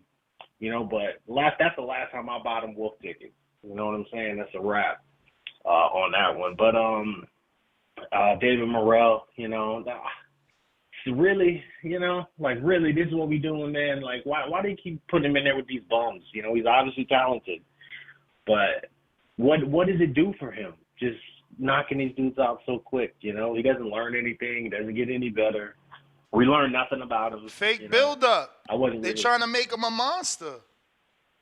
That's the only way. They Knockout ain't sell. fooling me now. Yeah, but They're not trying to me fool with you and me. They're not trying to fool you and me. They want to fool the casuals into believing he got a shot at knocking out David. That's a joke. He obviously in great shape. He's a big, 6-packed up dude. You know what I'm saying? He in great shape. He's exciting, but I'm not gonna get fooled by Senna Adbeko and whoever the fuck. They're putting him in there with. It's typical Showtime stuff. You know what I'm saying? Good written Showtime. Y'all keep saying good writtens like they gone, bro. They back stronger than ever. They taking a whole crew to Amazon, man. We gonna get the same shit. Oh God.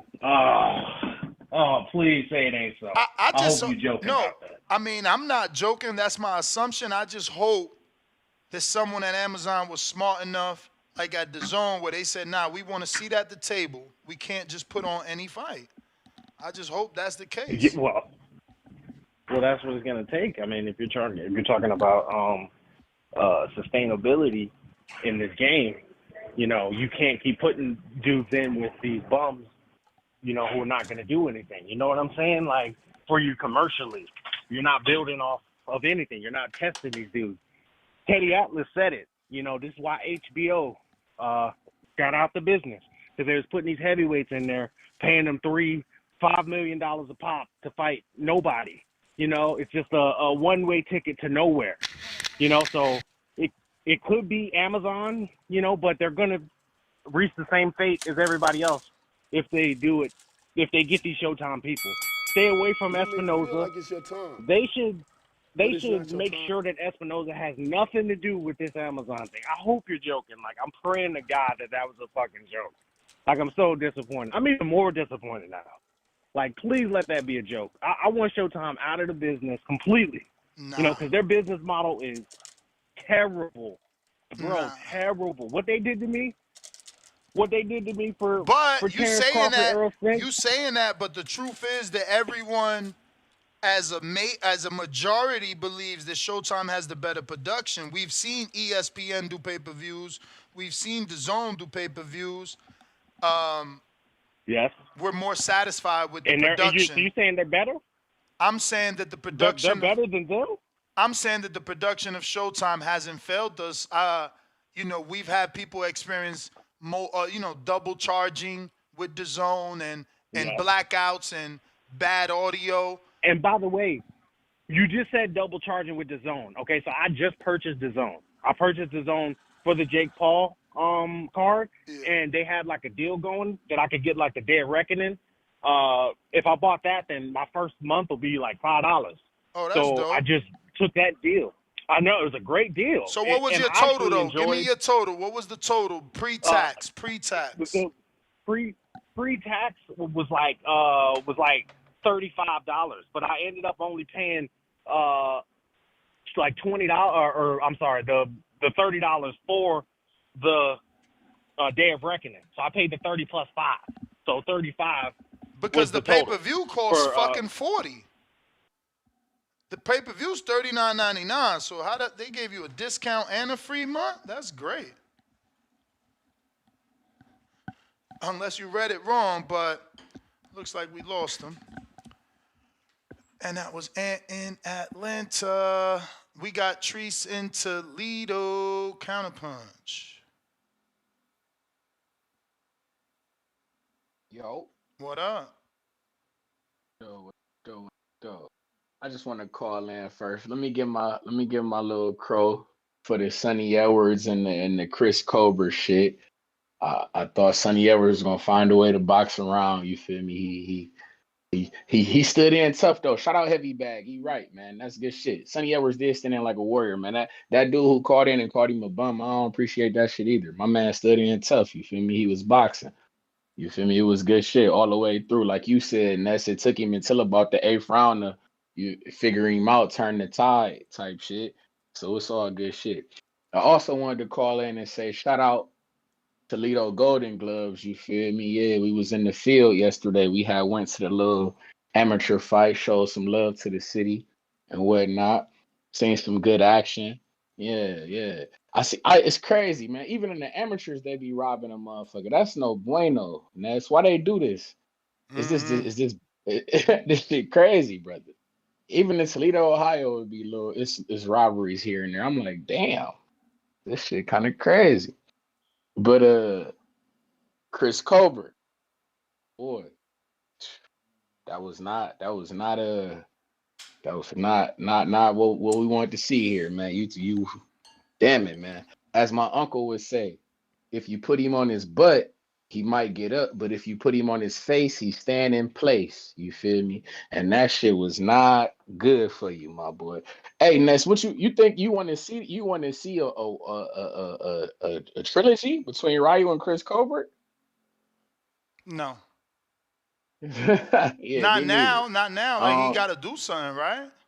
Yeah, I mean, I don't know what he can do. I mean, if he gonna do it, I mean, I guess it would be the time to run it back. It's like you've been training for him for the last 2 fights. Maybe you done seen something and whatnot. Maybe I don't know. I don't know what you can. I don't know, man. I don't know what it's because where would you see Chris? What's his next fight? Chris Colbert. Go if you was to pick like you said. I heard you say Albert Bell on here. Yeah, but you can fight Bell. We don't need no. We don't need that, bro. He coming off a loss, my nigga. We on the bigger. We trying to get Lamont. We trying to corner Lamont Roach cool ass in the corner. You understand? Don't do that to us. I mean, I think Cool Boy Steph said he want to move up. Fight Steph. He 122 though. He gonna move up to 126. If he moving up to 130, 30, yeah, he said 30 on his Twitter. They said why not 26? Okay. He said, you know. Okay. If he talking 30, we'll come see it. No, that's a fight. If he coming at 30, come see us. I'm But he with ain't that. talking I'm with about that. Bell. I mean, we thought we was talking about Colbert. What we doing here? Well, I mean, we talking about, you know what the fuck going on. That's nah. Don't do that. When Toledo, My you know man what the fuck switched going it on? up. Hey, nah, streets in the line, my nigga. If we find a way to, we gonna always find a way to maneuver and get to some Toledo shit. You know what the fuck going on. But yeah, speaking of Toledo shit, shout out Heavy Bag Timboski again. Hey, that motherfucker, he energized me. He energized me talking about them international fucking fighters, them UK fighters. Ness, you did it too. So goddamn it, Jared Anderson, when you come back and you decide you coming back in Saudi Arabia or in the wherever the fuck it need to be in the UK, I need that Fabio Warley fella head on a platter, Jared. When you come back, put his ass down. It's time. They didn't got us. They didn't got. I don't know if they got me inspired. I'm sure they got you inspired. I'm sure you done heard his fucking name too, Jared. I'm inspired, brother. Put his ass down, bro. Put him down in the UK. Go international with this shit, and then go to Canada, and then put that Arslan bet motherfucker down too. Yeah. Yeah. Scalp all these niggas, bro. This real Toledo shit. Timboski done got me energized. You feel me? I heard him talking that international shit. Nah, nigga. Nah. This Toledo around this bitch. We gonna keep it national. We gonna fuck some shit up. Gavin Richard, I seen you speaking of Toledo shit at the Toledo Gloves. You did your thing. You did your thing. But when you boxing, my man, we need more. I seen you got that dub at the Olympic trials. You trying? We coming. It's gonna happen. That's these motherfuckers sleep on Toledo, man. Albert Bell gonna get his shot, man. Like I said, Lamont Roach, you can't hide. Navarrete, we ain't forgot about your cool ass either, bro. You can't hide. We want your motherfucking head on the platter. You understand?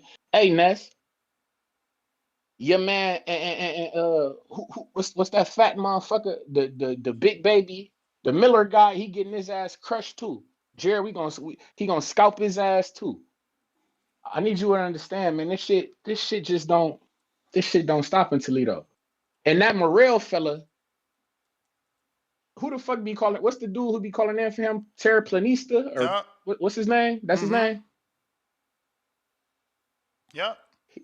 Yeah, Morrell shit, bro. Benavidez gonna crush his ass if he get hands on him. You feel me? That motherfucker looks smaller than Benavidez, and he looked like shit against Seneca Becko on some real shit. To be honest, I seen openings in this shit. Me and Uncle's watching this shit like, oh yeah, Benavidez will crush his motherfucking ass for certain. And I don't know why the fuck he think otherwise. But man, shout out TBV, shout out Toledo, Ohio, man. Y'all know what the fuck going on. This y'all future rookie of the year around this bitch calling in to let it be known what the fuck going on here in Toledo, man. Yeah, y'all be cool. All right. We got counterpunch for Terraplanista, courtesy of. Oh, that's you. Alejandro is Terraplanista. Yeah, that's me, man. I don't. It's the first I haven't given like counterpunch. How much is that, bro? Because I was like 5 Canadian. I don't know how much that is in US. Anyways, man, I just want to say, man, the guy who called in from the UK, I like that guy, man. That guy backs his guys like I back my guys. So I take back the Sonny is a bum comment, yo.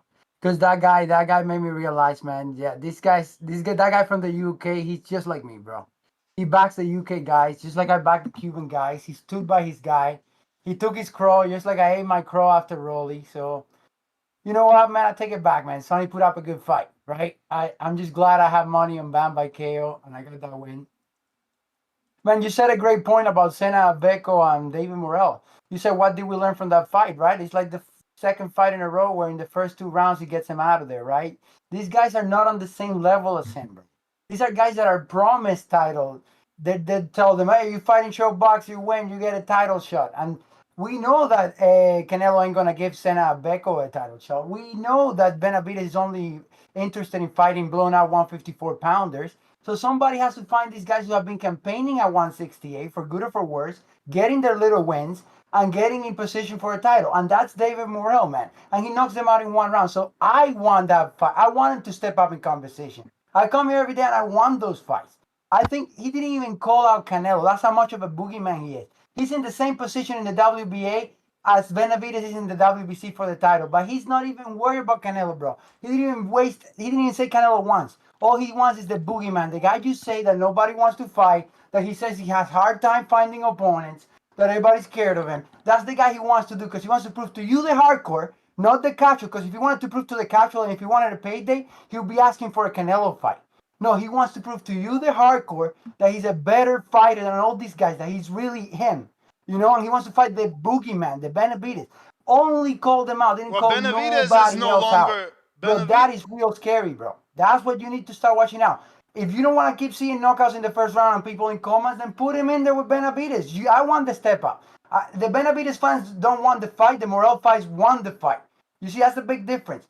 I want my guy to win. You want your guy not to take the fight. That's a big difference. I want my guy to win. You want your guy not to take the fight. That's my call, man. Yeah, the truth is, he's not calling out the boogeyman anymore. You know what I mean? Like, Benavidez is a lucrative fight. It's the second biggest fight in the division. So stop the lies, bro. This is what I'm saying. You guys like to lie and then say that Ness has narrative. So is that not a narrative? Saying that he's chasing the boogeyman? Because is Benavidez the boogeyman or is he the money man? Because he gave Plant a payday. He just gave Boo Boo his biggest payday, his biggest platform, his first pay-per-view. Like it's your time, but it's not your And time. I'm pretty sure you take Boo Boo's name out, and he would do that for David Morrell. That would be David Morrell's biggest payday. It would be David Morrell's biggest platform. It would be David Morrell's biggest fight of his career. It would be David Morrell's first pay-per-view. So stop this narrative that he wants to fight the boogeyman. He wants to fight the man in the division who's the money man outside of Canelo, who really does what he wants. He says he's hard to get opponent. Bro, since when it's been hard? It's been a long time that it's been hard for David to get opponents. He's been on pay-per-view twice with big names. I don't know what you mean about hard to get opponents. That has now shifted to David Morrell, and David Benavidez is now the money man in the division. Marcus, DC, what up?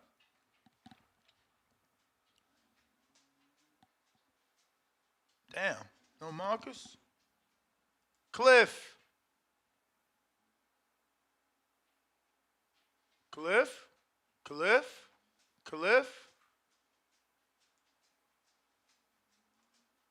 Stay wavy.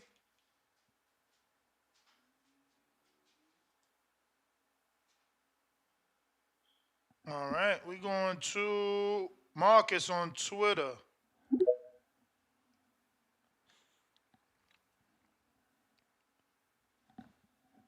Yo. Yo. What's good? Good morning, Boxing Voice. What up? Block Talk acting up? Yeah, Block Talk had me on blink for a whole 20 minutes just now after I had been listening. But shit, men lie, women lie, Boxing Voice archives don't lie. Hey, if you want to get your ass whooped, please put Barry Hunter in your corner because you was gonna get destroyed. I promise you.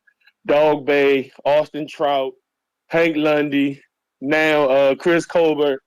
If you put Barry Hunter in your corner, you will get the dog shit beat out you. Worst performance Tank ever had against Eastside Cruz. Barry Hunter was in the corner. Get Barry out of there, man. Good motivator. Terrible at boxing teaching. You're going to get your ass destroyed. Look, the previous caller said, why David Morrell need to fight an ex-champ. Straight like that. All these dudes want to act like it's their birthright to fight for the title with 12, 13 fights and all this other stuff. Listen, dude, this is an exhibition sport. It's not a competitive sport. A competitive sport is when you go to an amateur tournament, you want to beat the number one guy, you go fight at a tournament with the number one guy fighting, and you hope to meet him in the championship. That's how you become number one in the amateurs. That's athletic competition. In boxing, it's exhibition. I got a guy, I promote a guy, he's an investment. I'm going to move him as if he's an investment. You do not, if you get $100,000, you do not buy $100,000 of one stock. You diversify your portfolio. So these guys move fighters like diversified portfolios. I'm going to put them in against a guy that looks good. I'm going to put them in that this guy's going to teach him a little something but not beat him. So David Morrell, he want to make some noise. Let him hurry up and sign up and fight Boo Boo. Boo Boo say he want to work on his body. What better way to chase the guy who y'all say is the boogeyman He's not chasing because he wants the boogeyman, like you say, Ness. He's chasing the payday. So go fight Boo Boo. Go fight Darrell. You know what I'm saying? Go fight somebody else in 68. Try to get Julio Cesar Chavez Jr. to come out. Fight somebody of notable where the people are calling for it and not just you as the boxers calling for it. I'm not calling for David Morrell or David Benavidez. I'm calling for Benavidez versus Canelo. Exactly. So how can anybody who likes Morrell, how can anyone who likes Morrell think somehow we supposed to change the narrative and start calling for Morrell and Benavidez? Come on, man. Stop smoking that good shit. Say the good shit for the kids, man. The other thing is Ben Rodriguez is the truth. He went up and down to 15. He been matched hard these last 3 years, and he's been coming out shining almost every time. He had a little bit of a lull before. Sonny is far from a bum. I'm tired of people calling for big fights. Then when the big fights come, you call a dude a bum. These dudes are not bums. Sonny is not a bum. Sonny was hitting Bam with punches and catching him with things coming in that lesser fighters would not have been able to deal with. Yeah. Bam is just an exceptional fighter. Another thing with these British fighters, one thing about these British fighters, I promise you this, they corner going to stop that fight. I promise you this. That's one thing they corner going to do in British fighters, they're going to stop that fight. So the dude who said you may feel like it's your time, over there, but it's not. They ain't got no stud corners. All right. Appreciate the call, Marcus. As always, remember, looks like our landline went down for whatever reason. So Twitter Spaces and Discord is the spot if you want to call in. Calls. What it do? Yo, can you hear me, Ness? Hello? Yep. Can you hear me? Oh, good morning, Ness. Happy Sunday, bro. So yeah, bro, I was really entertained with the Sonny and Bam fight. It was a pretty good fight. Sonny did show a lot of heart, more than fucking Kobe Covington, that's for sure. So I really take my hat off to Sonny. And also, I'm glad to see MJ back getting another dub. He got the stoppage yesterday. I was really happy for MJ. And for Rayo Colbert, man, damn, that was a pretty bad knockout, man. I think Colbert should go back down to 135. No, back down to 130, I meant. And since how Rayo, he got his lick back versus Colbert, I just hope he gets his lick back versus that dude in Los Santos too, bro, because that'll be another good rematch for Rayo. He looked pretty good, but I think Colbert, I don't think 135, that's his weight class. And for Dave Marona Becco, man, you were not fucking around. You were not fucking around us. I thought you were joking when you said that Becco, he was suffering from brain damage or something. And I searched it up, and you were actually speaking facts. I actually thought Becco was gonna put a good fight. I did say that on one of your shows, but I was way off though. Yeah, Morrell, he knocked him out I didn't even watch the fight, but did he knock him out in the first or second round? Shit, I think it was the first, bro. First, but yeah, that's the thing, bro. Yeah, Morrell, he's good, but look who's he fighting, bro? Who's he fighting? The Ados dude from Kazakhstan, he was getting touched up in sparring in Canelo's gym. Bro, that Ados dude, I seen him get beat up in sparring by a welterweight, bro. They out here. Yeah, he beat him in the second round. Exactly, bro. Morrell's good, but look who's he fighting, bro? At least David has fought Darrell, a Plant, and Andrade. How come Morrell doesn't fight Alisa Uzcategui, Alisa, I don't know, a fucking Kyron Davis, a fucking Anthony Darrell maybe, or even a Gongora if he doesn't want to fight. Bro, if they don't want to put him with former Billy. world champ. Uzcategui's a former world champ. That's all I'm asking for. Bro, I'm going to the bottom of the barrel, bro. I'm asking him to fight Caleb Truax. I'm begging for Caleb Truax. Stop the bullshit, man. These guys are bullshit. No, and I'm with you, Ness. Caleb Truax, that's a good fight because he fought who? Caleb Plant or at least a fucking Porky Medina, bro. He fought Daniel Jacobs. At least fight Daniel Jacobs at 68, bro. They not giving him nothing, and they want us to believe that he's the second coming of fucking Jesus Christ. Yeah, and I'm telling you again, Ness. The Cubans are good, but once they step up in competition, bro, they end up choking. Look what happened to Barrera with Andre Ward too. And I'm telling you, bro, just look at the Cubans' history and records. They're good, but once they step up into their big fight, the big moment, that's even a better name. I don't think Barrera, he could make that, right? Barrera's at 75? Yeah. Oh.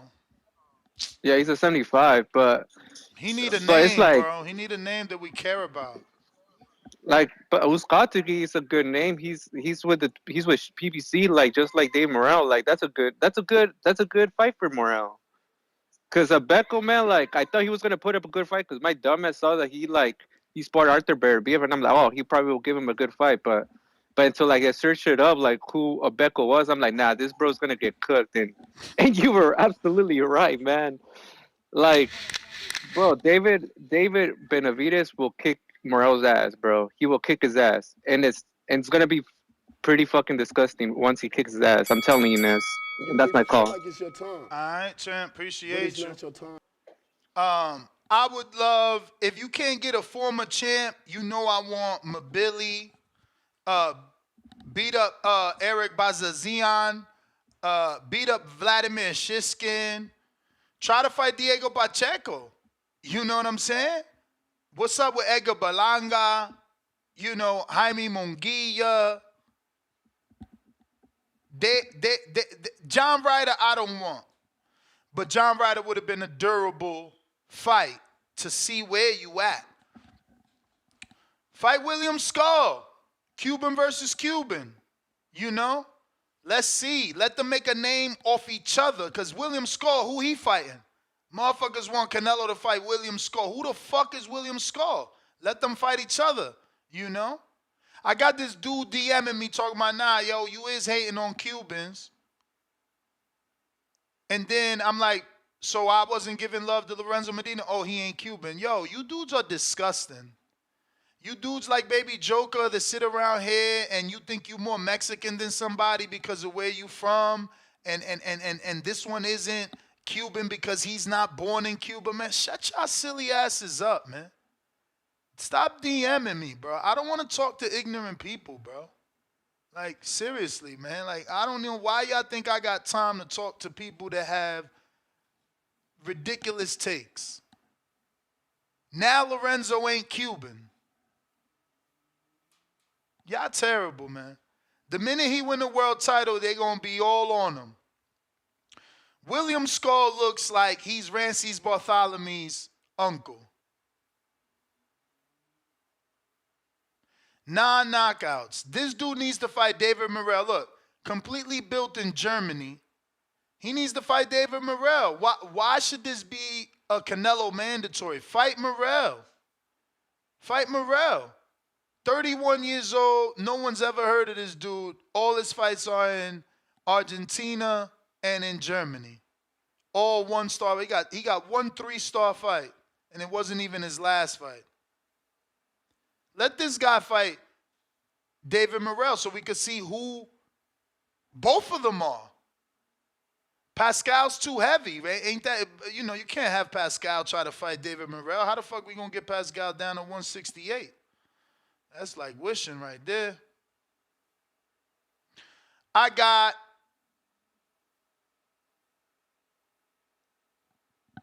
Otto, $2. Rayo and Bam, RGBA on the run. Y'all, give respect to Rayo's real trainer, man. Y'all terrible, bro. He got some Spanish trainer. I ain't catch his name, but go catch the playback. Give that man his respect. Garcia was just in the he was just using Garcia's gym, bro. I'm lost. Why y'all doing that? Days 954. What up? What's that? Florida Days? 8954 to Florida? Tampa and shit? He ain't connect yet. While we wait for him to connect, don't forget to hit that thumbs up. Helps with the visibility. Days is not connecting, so we going out to Tyron. What up?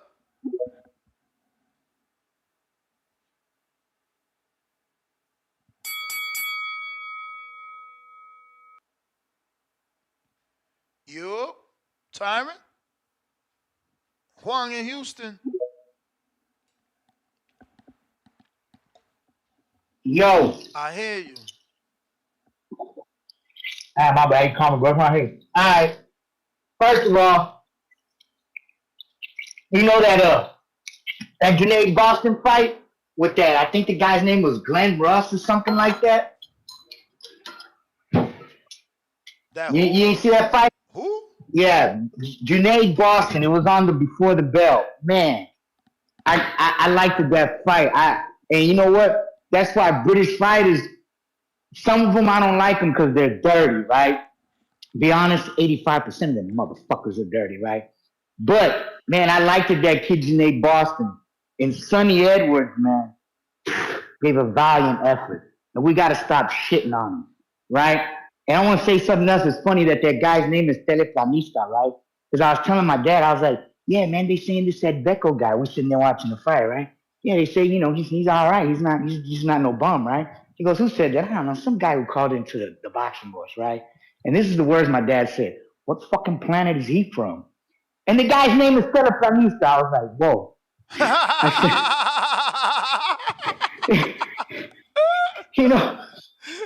It fucked me up. As soon as my dad goes, what fucking planet is he from, right?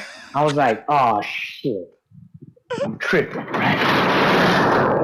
So anyways, and also I wanted to say, man, Colbert and Ryo, both of them, man, how can you not be fans of both of them, man? I don't know why everybody keeps shitting on Colbert. He keeps going up to fight Ryo, right? And we know Ryo's a better fighter, bigger guy, more power. I wouldn't say better boxer, right? But man, he went in there, and I want to see Colbert again. And those are the guys I want to see. I don't give a fuck about Shakur because he ducks smoke left and right. These niggas ain't ducking shit out here. Ryo ain't, you know what? I got 2 losses. I don't give a fuck. I ain't ducking nobody. You know what I'm saying? Chris Colbert, what he come, he says, you got one, I got one. Let's do number 3. The man just got, I was like, man, this guy should never box again, man. He's too hurt. Not because of the skills, because of the pain he took. Maybe that guy will never be the same again. Nah, that nigga get up and say, hey, I want another one. Balls. All right, and I'll watch that shit. I would even fucking pay $49.99. Notice I won't go higher than $49.99. Damn, to watch he said that he as a main paying the event. trilogy. Yeah, because they deserve it. Those are fucking real warriors. Yo, but Ryo said he want to move on. I respect him. He can move on. Move on. Go fight Tank. It's your time. What? TBV, like and subscribe, baby. Oh yeah. my God. Feed him the Tank. Oh my God. Yo, they want Because he ain't scared of Tank. Yo, Tank get to fight all the non-champs, bro. It's crazy. Cliff.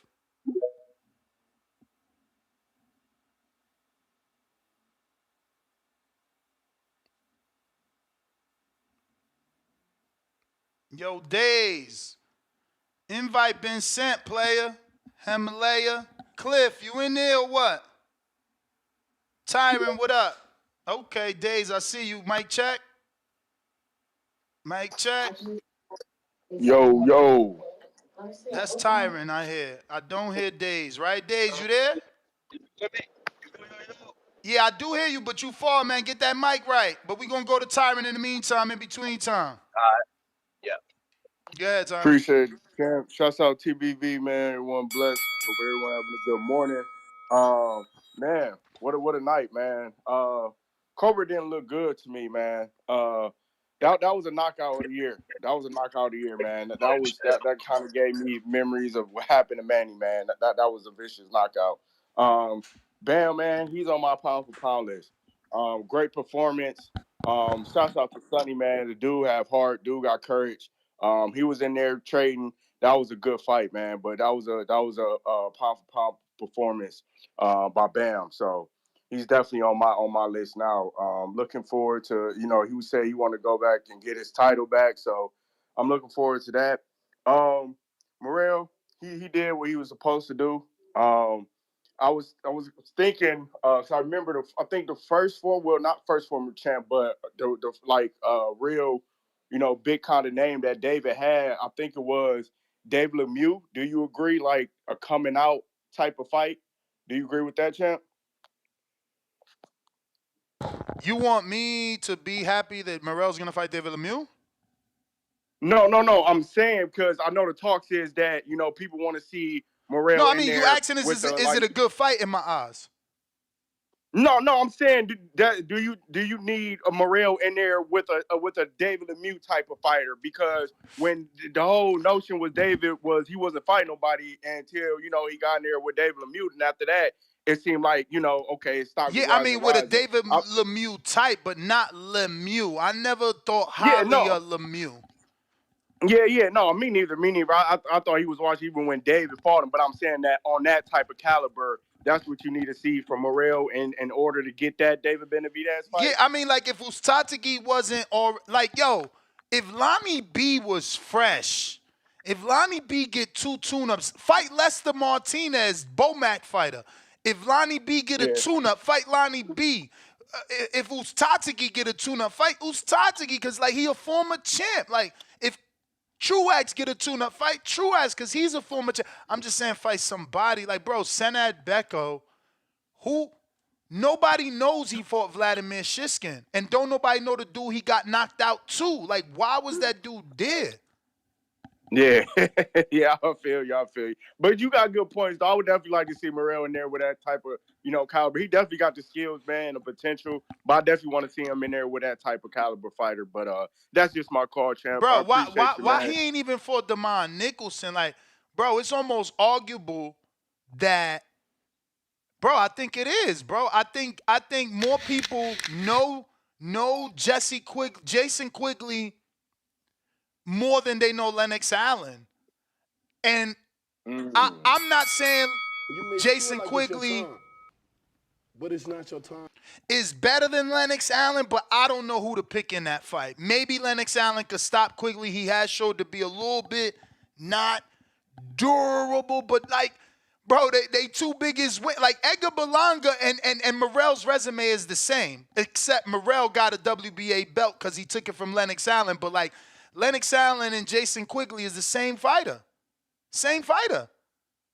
Like my man he hyping up David Morrell, but like tell me why David Morrell's resume is better than Edgar Berlanga's. Edgar Berlanga at least fought Angulo. That David Benavidez fought. Edgar Berlanga at least fought Damon Nicholson. Like, the fuck is we talking about, man? These dudes make me so mad. This dude ain't fighting nobody. Fuck wrong with these niggas, man?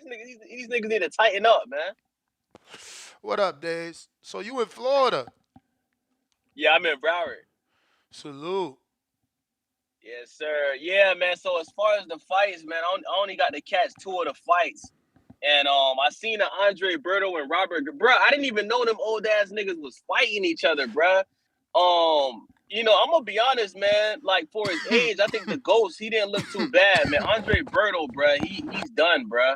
I hope that's his last fight. I mean, if he needs the money, bro, do your thing, bro. But Andre Berto, he could have got his ass knocked out last night again, bro, by Robert Guerrero, bro. If Robert Guerrero would have kept throwing them bitches, if he had the stamina, I think he would have knocked Andre out, man. Andre looked bad, man. And like you said, he was giving effort. I give Andre his credit. He was giving effort. He was throwing punches. He was getting some nice uppercuts on the inside when he was getting real close to him. But it's just, he was on the explosiveness. That's all he brought to the table was like 1 or 2 big shots. No jabs. No basic fundamentals, no breakdown, no attacking the body. That shit was crazy, bro. But maybe they needed them paydays. I don't know. He got hit way too much, bro. He was getting tagged. I'm telling you, bro. Nah, he got hurt too. He got hurt. Bro, Ghost could have got his ass out of there, bro. If he had the stamina, he would have got his ass out of there, bro. But the second fight I caught was that Colbert and Venezuela. And after the first round, bro, I knew Colbert was going to get his ass knocked out. I had him losing the last fight they had. But after that first round, bro, I mean, he was just a straight up punching bag, bro. I mean, the man literally just stood in the corner and took like damn near a 20-piece McChicken, my nigga. Like, god damn. I was like, yo, Chris, you got to grab this nigga. Do Word something. is born. I was yelling for clinch. I don't know what was going on, bro. Bro, I was like, yo, like, fam, like, and it's like his corner should have said something like, nigga, grab him, try to slam him, do something, stiff arm him. Like, bro, you took a 20-piece, bro. I don't think I haven't seen that in a long time, bro. Like he was throwing them bitches like Kermel Moen. That's what Kermel Moen be doing, just throwing them bitches. You know what I'm saying? But I think Colbert got heart though, bro, because he gave him the rematch. We all know, like a lot of people felt like he got robbed, and I respect Chris for giving him the rematch because, like I said, I had Chris losing that first fight, but he don't need to do a rematch, bro. He needs to either take at least 2 or 3 tune-ups in that same weight class or just go down, bro, because like he can't handle hard punchers, bro. He can't handle it, bro. I even seen when he was trying to guard his face. You want to hear the best fight for Chris? Yeah, who you got? Gary Russell Jr. He ain't even been back since the Mark Marciago fight. He a 26-pounder. They can meet at 30 even, where Chris is best at. Chris off a loss, Gary Russell off a loss. Perfect. I like that. Yeah, that's actually a perfect matchup, bro. I like that, bro. You know what I'm saying? But Chris needs to work on his defense, bro. He's not a power puncher. He has a little skill there, bro. He got a little jab. You feel me? He's a skillful boxer, but He his switched defense, so man, much yesterday. He switched so much from orthodox to southpaw. It was crazy how much he was switching. Bruh, he's got to learn how to grab. He's got to learn how to, move around. He backs up too much, bruh. He's not good fighting when he's back. He's got to learn how to, move forward a little bit, throw that jab when they keep trying to walk you down. Like, he just looked bad. And, bruh, I ain't gonna lie, bro. When he was on the ground for like 5 minutes, I thought, I was like, damn, I hope he's straight. I felt bad, but he was on the ground like 5 minutes. In my head, I'm like, bro, get up. These dudes about to rip you on the internet. Get up, get up, get up. I ain't want him down there because I know how the internet is. You know what I'm saying? Bro, it was just like when Marquez knocked out Pacquiao, bro. Like, he need to take some time off, bro. That was bad. He need to take off at least like 6 to 8 months before he get back in that ring, bro. He took some damage, bro. He took a lot of damage, bro. I didn't catch the Morrell fight, but I didn't miss anything because when I seen the highlights this morning, the fight ended in 2 rounds. He was in there with a punching bag, bro. I'm not really impressed, to be honest. I'll say this. He hits really hard. David Morrell punches very, very hard, bro. But I just haven't seen enough for him to get the fight with David. But I'm going to be honest with you. I wouldn't be mad if he fought David Benavidez, but he hasn't earned it. He hasn't earned it, bro. You know what I'm saying? He got to get some more names like a Boo Boo or a Caleb Plant or like a caller said before, I wouldn't mind seeing him in there with Anthony Durrell. I want to see him go in there with somebody that got like a valid resume, you feel me? Because you know what I'm saying? I haven't seen, you know what I'm saying? Like, he got potential. He punches hard, but we got to see you do that against, people that are on a higher level, you feel me? But like I said, if David can't get the fight with Canelo, I won't be mad at it, man. But that's my call, Ness. You know what I'm saying? All I really seen other than that was UFC. So I know you don't fuck with boxing. I'm not gonna, waste the call and talk about UFC. And that's my call, man. Salute to the Boxing Voice, the biggest boxing podcast in the world. I'm out. Feel like it's your time. Appreciate you. I wanted to screen share this because, I'm calling for former world champs to fight Morrell.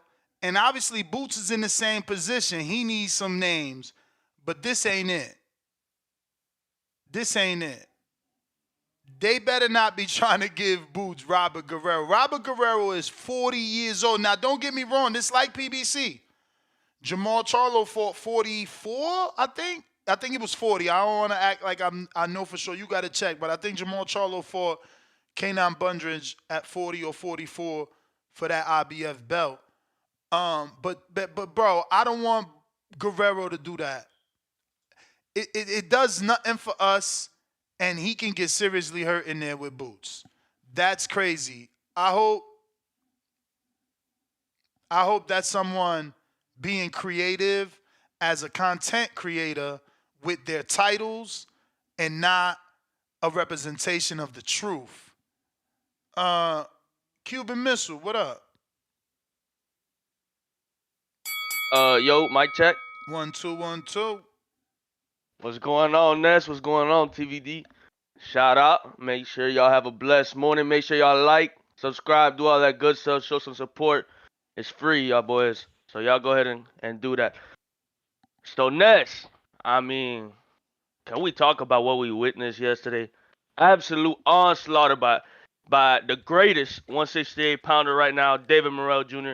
Absolutely murdered that man, but I give him his respect. He stepped up into the ring with that man, and that's no joke. You know, you got to respect that for sure.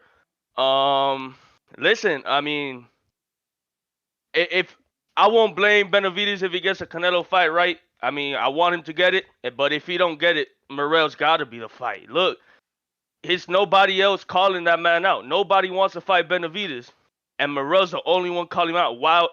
Why not fight him? Why not shut his mouth? Agbeko had been calling Morrell out since April. He's been calling his bluff. He's been saying all type of shit, and Morrell put a whooping on him. And I feel like if Benavidez believes he could put a whooping on Morrell, he would have already fought him. I mean, they offered the fight to Morrell's team when Ronnie Shields had his first fight with the guy. He said he wasn't ready. I need to work with him a little more. They sent him the contract for November. Morrell said this last night. He sent him the contract in November. They had the fight lined up for November, and he chose to fight a brought up Andre, 160 pounder that honestly I didn't even think looked good. I mean, he didn't look good at 168. You know what I'm saying? I mean, but like, come on, y'all. Nobody else is calling that man, saying that man's name. Nobody's saying the Mexican Monster's name except David Morrell Jr. So shut him up, take the fight, and let's see it happen. Clear out the 168 division. He's a contender at 168. He's a top 10 contender at 168. Clear him out. Finish him. Shut him up. You know what I'm saying? Let's get it over with. Cause if it was so easy to fight Morrell, you don't think he would have done it already? You don't think he would have signed that contract to get the fight over with in November? Then Canelo really wouldn't have no reason to duck him. Not that he does now. I mean, I think he should take the fight. I think Benavidez has definitely earned the Canelo fight. But if he doesn't get it, which it doesn't look like he's gonna get it, take the fight. Take the fight. You know what I'm saying? As far as the other Cuban boxers, Yoenis Tellez, I think he might have suffered a little bit with Ronnie not being there. I mean, he wasn't throwing that jab at all. I mean, I didn't honestly like the way he looked completely. They said he was going for rounds, but he was getting hit a lot. I mean, Navarro came there to fight. But it's not your time. But that's my call. Appreciate the time, Ness. You have a blessed weekend, all right? Appreciate you. C-Dub, what up?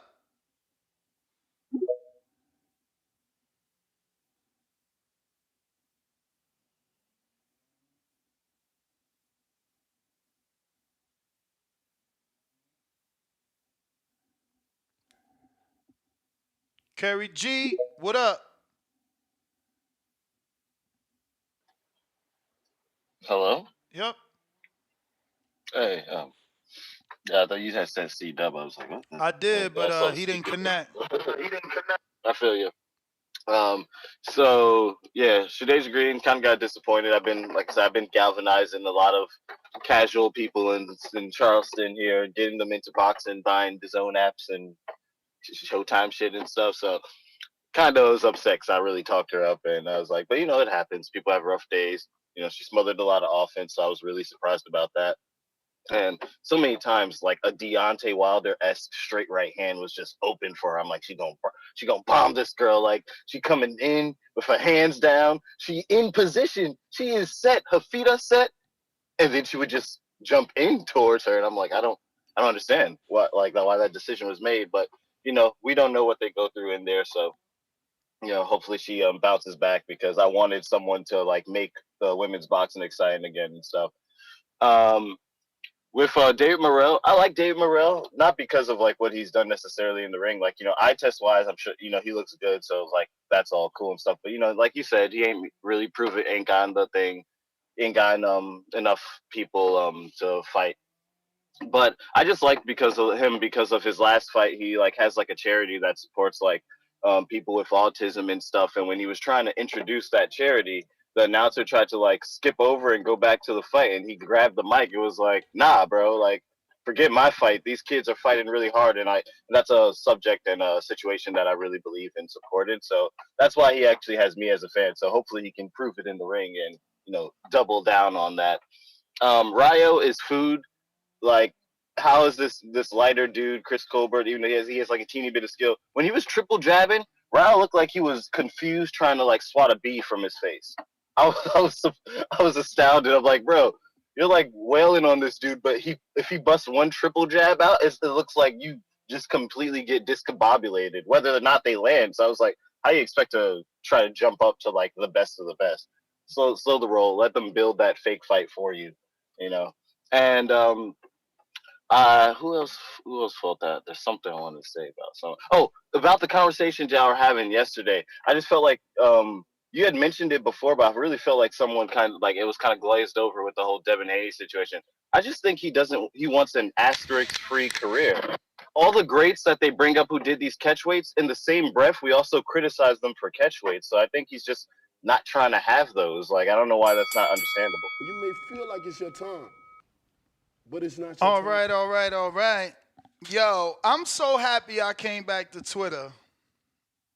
They mad at me on Twitter, but I'm happy I'm there because they was running wild on Twitter, man. But I'm here now. You feel me? And y'all gonna feel this motherfucking pain, boy. Them shorts dropping and they mad. I got fan bases sick. And I don't care. You feel me? I don't care. You feel me? The shit got to be heard and said, man. Like, we gotta stop with this bullshit. And I ain't talking about anything specific, just in general. You know? They say I'm a narrative pusher. I feel like I'm the narrative breaker, man. C-Dub, what up?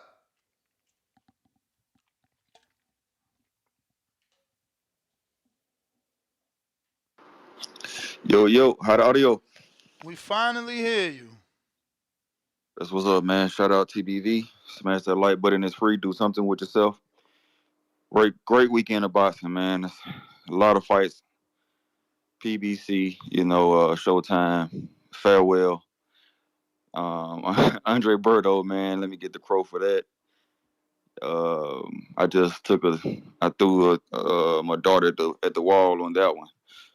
What Because you neither mean? one of them. Andre Berto and Guerrero. I had one with Berto.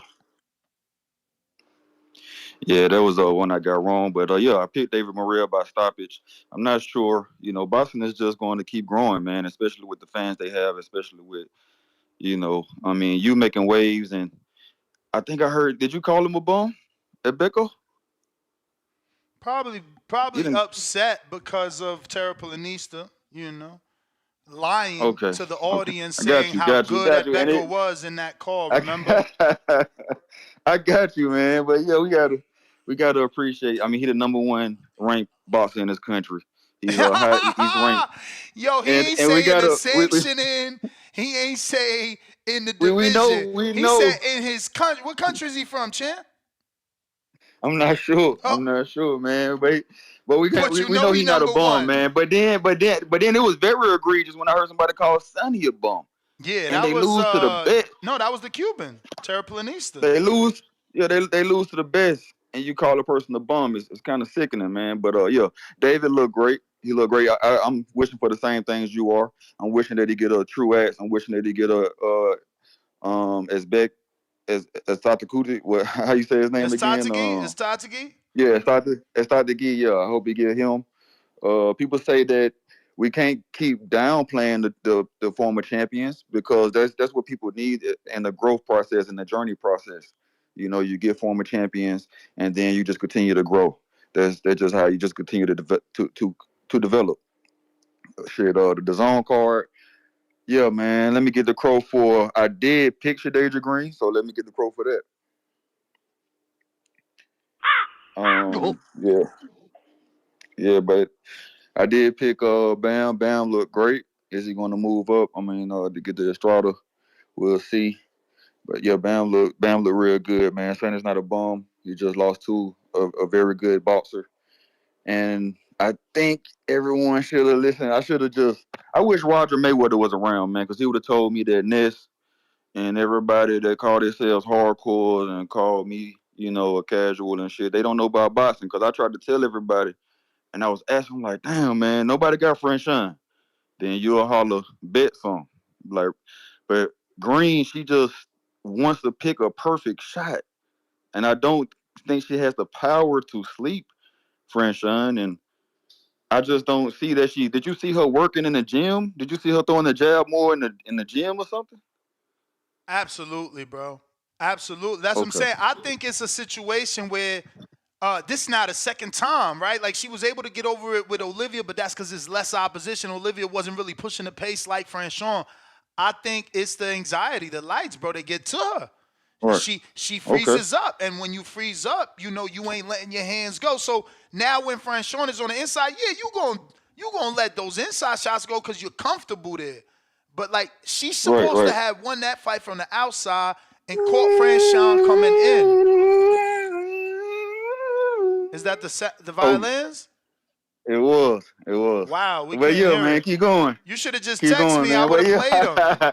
That ain't even Hey, sound yo, good. hey, man, I told everybody. I tried to tell my brothers on the back call Did like, you man, bet? anybody Did you got bet? Franchon? My Did you sprinkle, bet? my bet just. Did you bet? My bet got fucked up. So you I didn't went bet. I put on the Gusto card. She was on the Gusto card, and somebody else blew it. But yeah, Gusto man, meaning I had Jake. Gusto. I had, Wait, just so that the you know the new listeners that just found this. Gusto to you means the card that you think won't really happen. It's just let's give it a shot. Give it a shot ticket, right? yeah, because the other picks on there was not the other picks. Okay, so Her pick was I was more sound on. I just want That's people to know. why I wish I just wish Roger Mayweather was around to tell me that, to reassure me that most of y'all don't know shit about boxing, man. I should have just stuck to my guns and But you put Franchon. I was like, I don't see. But champ, you said you put I didn't see Franchon losing like two. But champ, I'm sorry. How is it that you want Roger to tell us we don't know shit when you said you put Franchon on your Make-A-Wish ticket? Well, because he was a plus. So since just make a big plus card. You know what I'm saying? That's all. But yeah, man, I should have put on the for sure because she was the for sure. The work rate was not going to lose in a decision. And Shadea, I just knew she didn't work enough, as my call stated. If people would have listened to me, don't stop clowning, man, and listen to the breakdown. You hit me? But hardcore you need shit, statue you shit. want people to stop clowning you. I think you need to, try to gain a little bit more self-confidence, right? Isn't that a lack of confidence on his behalf? He says, I called in here and said Franchon's work rate would be the key factor to get the win, but we said bet something and intimidated him. So he chose to put his Franchon bet on the Make-A-Wish ticket. Make-A-Wish ticket means, this ain't gonna happen, but it's like plus 50,000 and you put $2 and you make $20,000 or $1,000, so you're happy. It's a wish. Hopefully it hits. So subliminally, you telling us that you really didn't think she was gonna win, and that's why you put on a Make-A-Wish ticket. But what I heard in the entire call as a totality is that you need to get some heart. You need to learn how to believe in you. You sound like you're making excuses for yourself, and that's where it starts. Take responsibility and say, you know what, Ness? I've realized that I've been picking the right picks, but I've been afraid to go with them because it's not the popular pick. So moving forward, I'm going to just ride with myself. That's what you need to say. You looking and turning everywhere else looking for excuses. I don't know why, bro. Take responsibility for yourself. It's okay. It's okay. See, because my responsibility is always there on the betting show. My slips are there. People see how I bet and who I bet for. And then I even say things like, yo, I'm biased in this fight. So don't listen to me in this pick. Calls. He says, I also picked Green and Kobe. They both lost. Malik, what up? Yo. Yep. You hear me? Yep. Shout out to TVV, man. I'm not gonna lie, look, C-Dub is like one of my favorite callers, but that fucking violin was atrocious. I was bugging out. I'm like, what the fuck is that? But shout out C-Dub, man.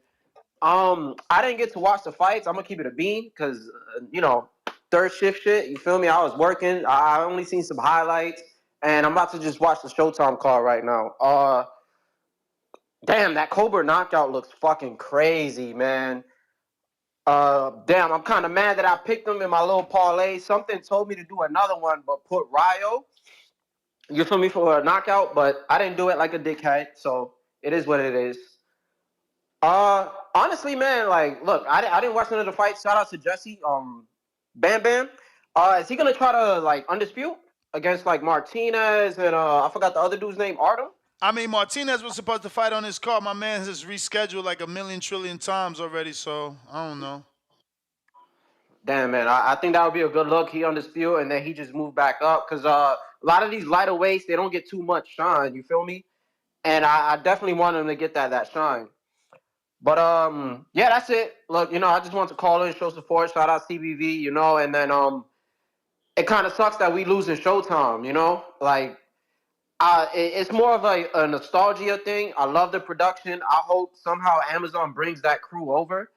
It reminds me of the same shit with HBO. I don't know if you ever go on YouTube and you look at their old fights from like the early 2000s and like the 90s and shit, and it's something about it with the announcers and the atmosphere. You know what I'm saying? So shit like that, I'm just gonna really miss Showtime. I just realized it because I got it on my TV right now. I'm about to watch the full card, and I'm like, damn. I don't know if you got the same feeling, but that's really it, man. Shout out CBV, man. Just everybody like, subscribe. If you're not a part of the betting team, just join that too, man. Appreciate you. Yo, Devin Haney just posted.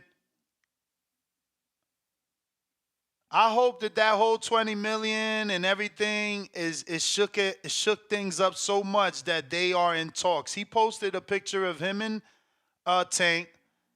He put Tank as the A side because it says Davis versus Haney. He's got Tank on the left. And it says 2024 inshallah, which means God willing. And with all the back and forth that happened, I wouldn't really expect this post. So this gives me hope that they're in talks, that there's been a phone call. I don't know. A lot's happened, right? Eddie's come out and in one way or another kind of acted as he is the guarantor of the big offer.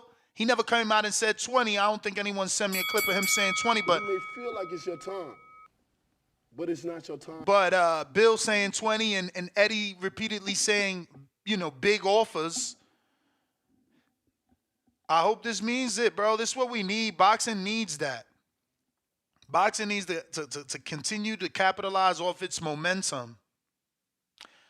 Brandon in Cincinnati, what is up? Fight for Life on Discord. He got a counterpunch, but I don't see you, Fight for Life. You might have to raise your hand. That's why you haven't done that yet. You're just in the queue. There you go, champ. Talk to me.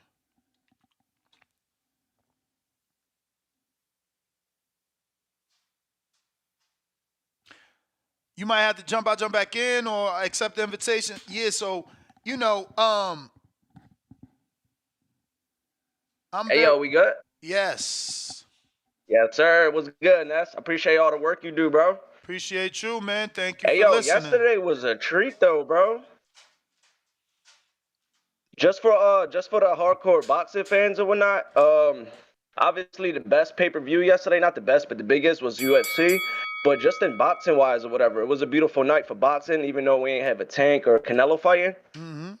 But I called that Ryo knockout or whatever. I feel like he was going to use the motivation and the energy he got from the first, not a straight robbery, but I did have Ryo winning the first fight. And shout outs to Chris Colbert too, because he is a 130-pounder, and you could tell the size difference though. Like Ryo had at least a few inches on him. He obviously had the power and the reach on him. But yeah, I'll give a shout out to Chris Colbert for even taking the fight again. He probably really ain't had to. He could have probably set out to next year to fight. So that was a great fight. My stream was lit yesterday. That had me out my chair. I almost fell off my chair, and I was worried for Chris Colbert too. It's good that he got up and and he wasn't playing. He let Ryo know that he wants a rematch. So I'm not sure if I want to see that part 3 or whatever, but I'll definitely watch it if they make it happen. And besides that, bro, what's up with all these David Morrell fans trying to push Morrell on Benavidez like he deserved the fight?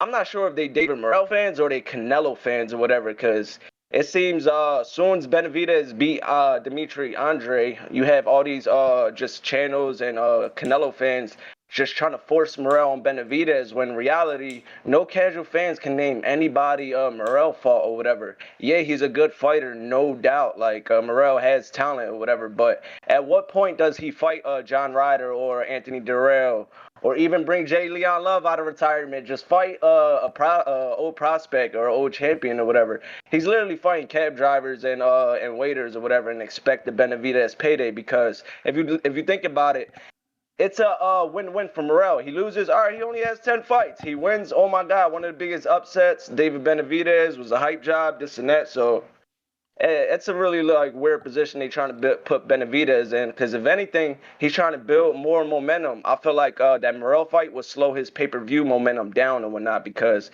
if he barely touched 60K with Andre, then that Morrell fight will probably do 20 or 30. And that's not Benavidez's fault. Morrell still has to build his brand. Honestly, I would like to see Benavidez versus Bivol before he fights Morrell. I feel like Morrell should get a few good names under his belt, and it'll make that fight much more interesting. I'm with you, champ. You must be a Cuban hater. Yes, sir. That's what they're gonna say now. You know I'm that, gonna stick right? around. I'm somewhat new to the channel, Ness. I appreciate all the work you do. Oh yeah, last thought though. Crawford, I believe he said he's about to retire. I know it's a little off topic, random. I just been saying it.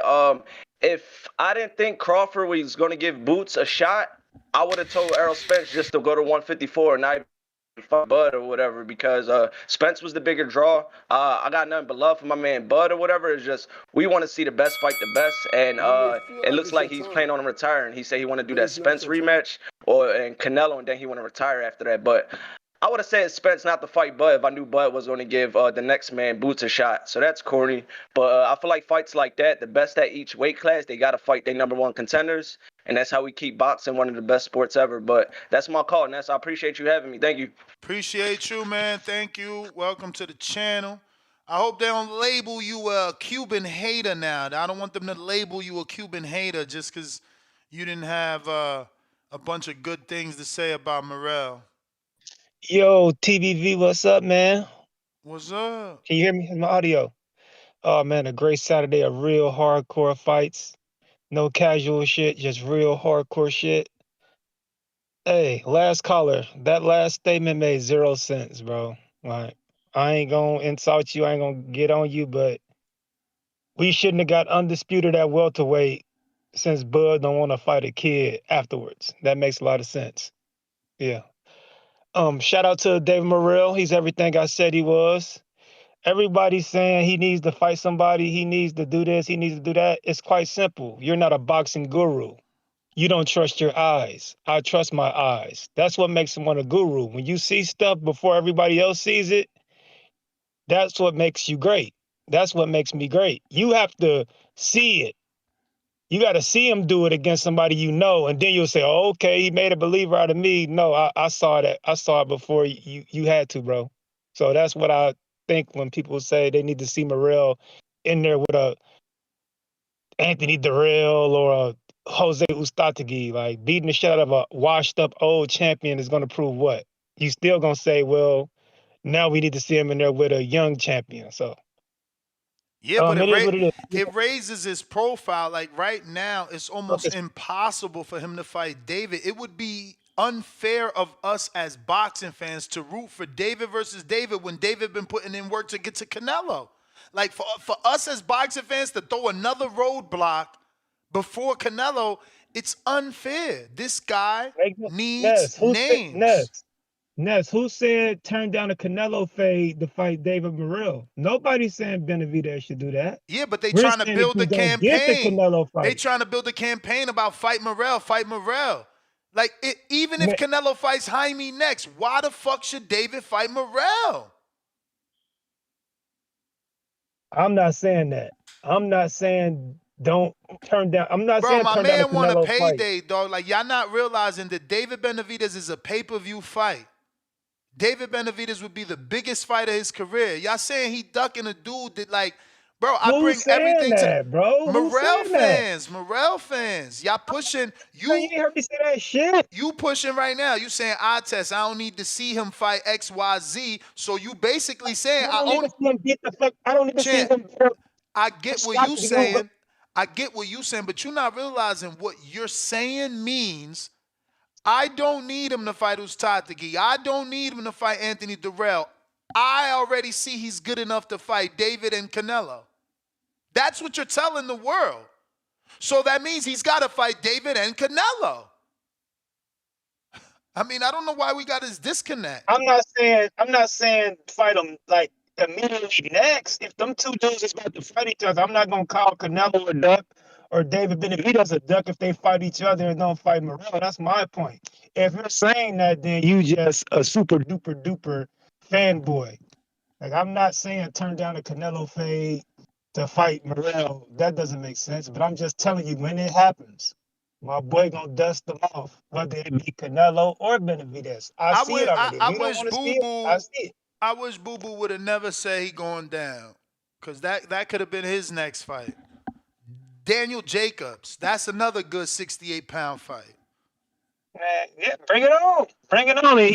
Maybe he don't stop Jacobs. Maybe Jacobs is able to stay on the outside, not win rounds, but stay on the outside to the point where it goes 12 and the dude get rounds and we see some flaws. But you punching on punching bags, bruh. Motherfucker, Boots fought 25 nobodies. Y'all want screaming, we got to see him in there with somebody. Y'all pick and choose when y'all want to. Nah, man. I was always, bro, I'm the dude that you could find audio on say he need to rematch Van Heerden, because that ended up in Boots was 25. Hold on, Boots was 25-0 all scrubs, and y'all was saying he was the next best thing since sliced fucking bread. Y'all weren't talking that shit then, but when it's Dave Morrell, see, y'all pick and choose because y'all don't know boxing. Y'all go off if the YouTube box community hype a nigga up, he ain't gotta fight nobody. Y'all sold. But if your favorite YouTuber ain't hyping up somebody out here, Dave Morrell, he gotta get his experience up. But that's what's happening. David Morrell is the one being hyped up on everybody's YouTube channel. What the fuck is we talking about? We got a boxing number gurus like me, nigga. We got a number of channels that push Morrell and the Morrell narrative. A number. You know that. Come on. I don't see it. You got people like me. I know he's a water walker, but all in all, good weekend of fights. And if I go over, man, I'll pay you. But hey, Lil B Hop, I feel bad for Lil B Hop. I don't think Lil B Hop was ever that good. He had the disadvantage of being in that Netflix documentary back in the day. The hype was built up because we seen him in that Netflix documentary, and I think we kind of thought he was better than what he was. Yeah, he's just an average slick fighter. He's not an elite slick fighter. He's just an average fighter. Ain't nothing wrong with that. He fought out. He fought out his weight, man. They both routed their weight, Ness. What are you talking about? No, Rayo's a 35-pounder. Okay. All right, man. Whatever. You want to make excuses for him? He's not that good, Ness. He's just an okay. I understand that shit, man. You used to be at but it's not your time. You know, at the gym with them youngins at, what was it, Atlas Cops and Kids. I know you so-so crew, but he's just not that good, man. And he got exposed. Now, Rayo, you can expect the Tank and Rayo fight next year. I've been saying it for a minute. If Rayo won this rematch, fits the bill. He's going to be a Tank opponent. So you can expect Isak Cruz then a Rayo next year. That's your Tank 2024. He must have got a call. He's a fringe top 10, top 15 pound-for-pound fighter. You hear me, Ness? Yeah, we hear you now. Oh, yeah. Bam is everything we expected, everything we thought he was. He's a fringe, top 10, top 15 pound-for-pound fighter. There's very few things he can't do in the ring. He can box. He can brawl. He's explosive, good movement, good feet, fights with a great rhythm. He almost looks like he's boxing the music with the rhythm he fights in, with the pivoting and turn. He's just a very good fighter. Sonny Edwards has nothing to hold his head down about. He was just in there with a better man. It was the best versus the best, and he lost to the better man. It's nothing to be down about on his end.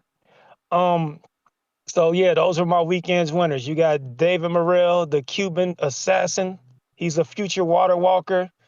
I understand you guys want to see him in there with an old Ostatagi, an old Darrell, just for a name profile, I guess, but he's going to do them the same way. So, but if you want to see it, I'm all for it. But I know this kid is the real deal. He's ready for that upper echelon of 168s. He's big as shit. He can punch. He's skilled. I mean, trust your eyes, people. Trust your eyes. That's all I'm saying. Now, if you don't trust your eyes because you don't know this boxing shit, you only call in when we talking Tank and Haney, that's fine. But I'm a hardcore. I'm the real deal. I'm the teacher. I know what I see. And I would like to see Bam versus Strada next. Juan Francisco Escada versus Bam, kind of a passing or the torch type of fight. I would go with the young killer over the legend and Estrada. But yeah, that's a fight we need to see. That's another great fight at 115. Go back up to 115 and challenge Juan Francisco Estrada, Bam. And as far as Morrell, what's next for Morrell? They just gotta pay somebody. It ain't gonna be cheap getting nobody in the ring with that kid, man. I mean, you gonna have to pay for somebody to get their ass kicked. Nobody wants to get their ass kicked for 50 grand. So until his profile is big enough to where we can pay a good B-side, $500,000 or so to fight him, you gonna see this. You know, ain't nobody signing up to get their fucking brains beat in. But like I said, I know he's the real deal, and I know when that time comes, all you Benavidez fans, please make some bets. That's all I ask, because I believe in Morrell. I know Morrell's going to stop that dude. He ain't no 160-pounder like Caron Davis like and it's your time, Boo Boo. He's the real but deal. it's not But your that's my time. call, Ness. I'm about to see you that counterpunch, brother. Hardcore shit. Appreciate you. Big If, what up? Yo, salute to Nest, man. You can hear me? Yes, sir. Yo, salute to you, man. Great weekend of boxing. In response to your comment about if the 20 mil, I saw an interview with Eddie last night where he said they asked him about the 20 mil and he said yes, that they got offer from mad people all around the world for that, man. Hopefully the Saudis they can make our dreams come true, man. We're tired of Tank fighting like, some of the guys that we don't necessarily want to see. So I'm hoping the Saudis can actually get that done 2024, man. But some of y'all calling in talking about people are bums, man. Stop calling these guys bums, man. They giving us the competitive fights that we want to see, man. The Sonny and Bam fight. And if he loses, he lost to the best guy, man. You don't got to call him a bum and all that. I mean, that's why these cats all they want to do is protect their O's and all that, man. So, but it's a great fight, man. I got my heart broken, man, by Pretty Little Deja, man. I usually don't let my emotions get me to pick fighters, but I seen her come up, especially through the TBV community, and I got like emotionally attached.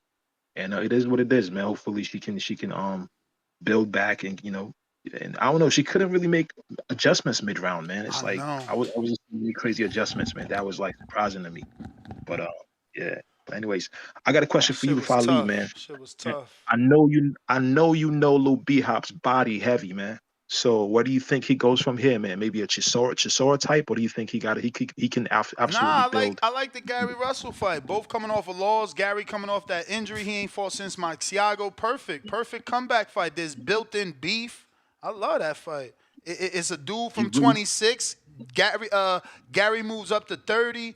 Colbert goes back down to 30. This fight was like 33 at a catchweight, trying to give Roger the rematch. His last fight was at 35. He's obviously too small for 35. Go back down. you really think Gary Russell's gonna fight? Oh yeah, I mean shit. Why not? Gary won a check. Gary won a All check. right. There's about to be a new television broadcaster. Why not? That's a decent fight. They just I'd gotta love to start see the doing fight, these man. fights in the right market. Like that's a maybe New York City fight, or maybe Colbert got to go down to DC Philly area. Okay, I can see that. I just hope Gary Russell actually fights, man. I'm like every time I see an interview, I just skip son, man. Like yo, I'm tired of just hearing him talk and all that kind of stuff. But hopefully he fights. But that's a good fight. That'd be a good comeback fight, man. But anyway, salute to you, man. Salute to the boxing community. Great fights this weekend. And I'm out. Peace. Shout out. Yo, wow. He said tired of hearing him talk. Damn. I got 954 Twigs. Names may be the same level, but one guy is passing these tests with flying colors and doing what he is supposed to do, and the other one struggles at times. You for sure. But that's the point though. Like Damon Nicholson is certainly tougher, more durable than Alontes Fox, and arguably more durable than Lennox Allen. Has he accomplished what Lennox Allen has? No. Lennox did get that WBA regular. Keem the Dream, what up? He was in the building for TBV over in the Jake Paul event, man. How was that? Can you hear me? Perfect. All right. Yo, no, that was great, man. I appreciate you again, man, for the credential. I had a good time, man. It was fun. It was cool doing that. Bro, Got some decent interviews. I love that you interviewed Mac Truck about Lorenzo Medina fight, bro. I love that. Yes, What sir. made you do that? That was beautiful. I sent it to the manager. I seen him there, bro, and I seen him watching the Medina fight. So when I asked him for a quick interview, I asked him if he was cool with Medina. Like, did you come to watch him? And he looked at me like, nah. And I was like, you want that fight next? He said, hell yeah. I was like, all right, let's do this. Let's set it off. Fuck it. Let's see what he That's say. perfect. I sent it to Medina's manager and to Medina, yo. I'm like, yo, this I perfect. interviewed Medina. I told him though. I said, yo, you know Mac Truck. I interviewed him earlier. He said he wants that fight, and then Medina kind of laughed and he said everybody says that now. You know, and he got a point. But yeah, no, that was cool, man. I got some good interview. I got a little quick interview with T.O. Senior. Looks like he's doing some good numbers on the tube. He was in there. And so yeah, just check it out, man. I had a good time. So again, I appreciate you for that. But the fights was good Friday night. You know, Shadea, man, listen, I woke up Saturday, Ness, I had a bunch of crow flying around my house. It was like, Ness, it was looking for you. But nah, bro, it was, bro, that was crazy. I did not expect I knew Franchon could outwork her, but I didn't think she was going to be bigger than her. Word. She looked stronger than her. She was looked like way she had bigger. more power. It was crazy, man. Shadea had no jab. None. She looked like she got tired. I don't know what happened there, man. She really shit the bed for all that work she put in. You know, to finally get to that spot and look like that. But you know, at the end of the day, on the flip side of that, I got to see Franchon at the press cut, the post fight, in tears of joy. Her entire team, big smiles. You know, knowing what she's gone through as well. Like, we can't forget Franchon, bro. She's been through a lot. You know, with her very first fight, Clarissa Shields. Like, boxing never gave her nothing. You know, the Jimenez fight, she got fucked over, and her belts had a fight to get her belts back when somebody cheated her. So, you know, to see her win is a good thing, too. We can't forget that. Franchon's a friend of the show, too, man. She cool people. So, hell yeah. you know, Her story's beautiful, too. That's what I said. Yeah, it's a beautiful thing, man. So that was cool, too. As far as last night's fights, I did not tune in to watch Morrell beat up on a dude with a brain aneurysm. That shit is... PBC disrespectful for that, man. Oh, shit. Hold on. I'm going to switch to my Bluetooth. Hello? Can you hear me now? Yeah. Yeah, but that co-main, man, I picked Colbert because I thought Colbert won the first fight, bro. I thought the jab won him the fight. And then he came out here in the second fight and just shelled up too much. And my God, he got put to sleep, dog. That shit was crazy. And then Rayo told that nigga, keep your 50K, Merry Christmas. It was wild. But yo, I like you was just saying Colbert should go back to 130 and fight Gary Russell, right? Hell I yeah. like that fight. I think Colbert should go back to 130. 135, I feel like he just ain't got the pop for it. Oh, at 130, shit, bro. I think this fight is happening, bro. Tank talking just about? Who that? commented on Devin's post. This how it starts, y'all. This yes, it is. It is. Let's get it. I can't wait, man. Come on, you know. Tank just said, come on, Lamar Jackson. Don't let Lamar Jackson start. Don't let me turn into Lamar Jackson, man, from Florida to Baltimore. You niggas right quick, man. You know what I'm saying? Tank Let's just go. said, you Tank know. Devin. He said, you know that happened to the last. I guess he meant to say, you know what happened to the last ninja that posted some shit like this. Facts, though. Listen, dog. Tank came up. He wasn't around here running his mouth about everybody, clout chasing every fighter. He came up, getting in the ring, knocking dudes out, keeping his head down. Most people never even heard Tank speak until he got to the bigger fights. He ain't have to clout chase the next man. Now he coming up, all these little dudes he done put hands on in sparring, steady talking about him, steady bringing his name up, steady talking crazy. Like, where was you niggas at 6-7 years ago? Y'all wasn't around. when Tank was doing his thing, so he looked down on them dudes. People talking about he's scared, he ducking. Nah, y'all gotta understand, these dudes was never part of the plan. Tank is older than Man, them, give us but what they we keep running want. their mouth.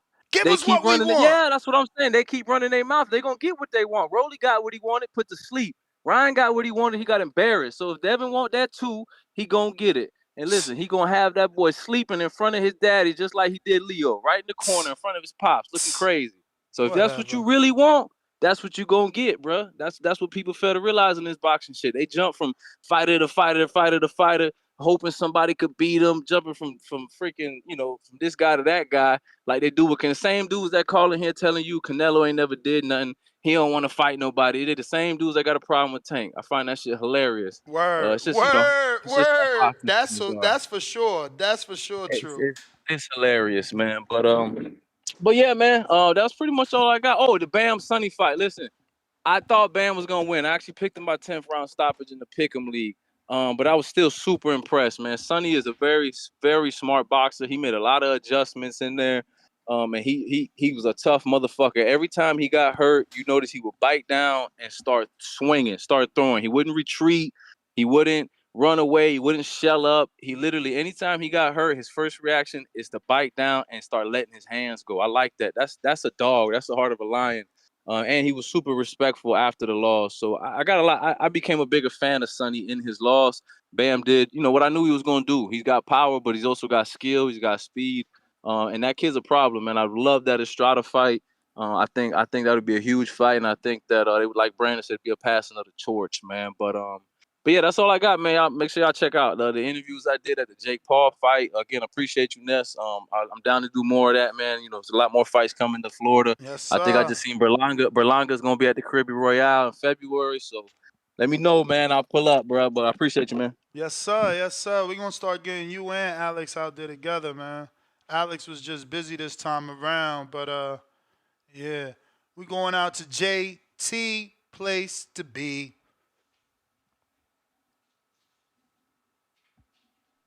Yo, what up, man? What up? Most of all, I could disagree with that because I'm a Tank fan, and I be talking about Canelo, so it's not all of us, but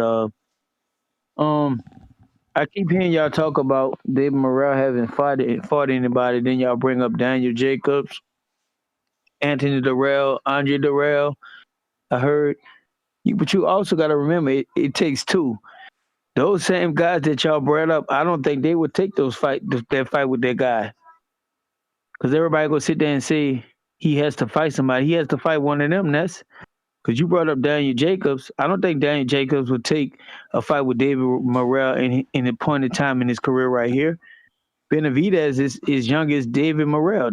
I think they're close in the same age. You gotta pay him, bro. That's the name. You think that Mosley wanted to get in there with a young Canelo? They paid him. They're not paying no Danny. Even if they offer Daniel Jacobs a nice purse for that fight, I don't think he would take that type of fight in his point in his career right now because they know that fight is dangerous. So I doubt that, man. David Morrell has to keep fighting who he fights. I heard you and Brandon go back and forth. I don't think Benavidez is ducking Morrell, but him and his dad, they know boxing. They know that's a dangerous fight. So it's just the fans being biased and all that's in there saying that David Morrell got to wait his turn. Hopefully he gets the Canelo fight, but I highly think Canelo go fight Benavidez. So then that brings back that fight. Y'all wonder about a guy that only got 10 fights calling out this guy that everybody's been viewing as the monster. You gotta really sit there and listen to this guy. Cause normally people with 10 fights they want to keep building up their little resume. So I mean, I saw the fight. David Morrell definitely has a argument in this fight. I think it's gonna be a different fight because due to the size factor, David Morrell can punch. He's a real good boxer. He's strong. I watched how he caught that dude before the ref jumped in and stopped him on that hook. Like, man, a lot of stuff I could see him giving Benavidez trouble, and Benavidez have to respect him. This not no guy that's coming up from a smaller division and stuff like that. This is a guy as big as Benavidez and could take his and to take a punch and probably give a good punch. But it's still a good fight to see. That'd probably be a good fight to be made at 168. But I already got my crew on the Shadea. I ain't watched too many of the other fights. 'Cause I watched the Colbert, half of the Colbert fight. I watched when he got clipped. You may feel like it's He, your he time, he gave me Adrian but it's Broner not your looks time. in there, so hopefully he get it back together and probably get more focus and go That back was the down to one. bell, champ. Bro, this why I be wanting to cut off. Fuck, there was something he said that I wanted to talk about. Oh, the David Morrell thing, bro.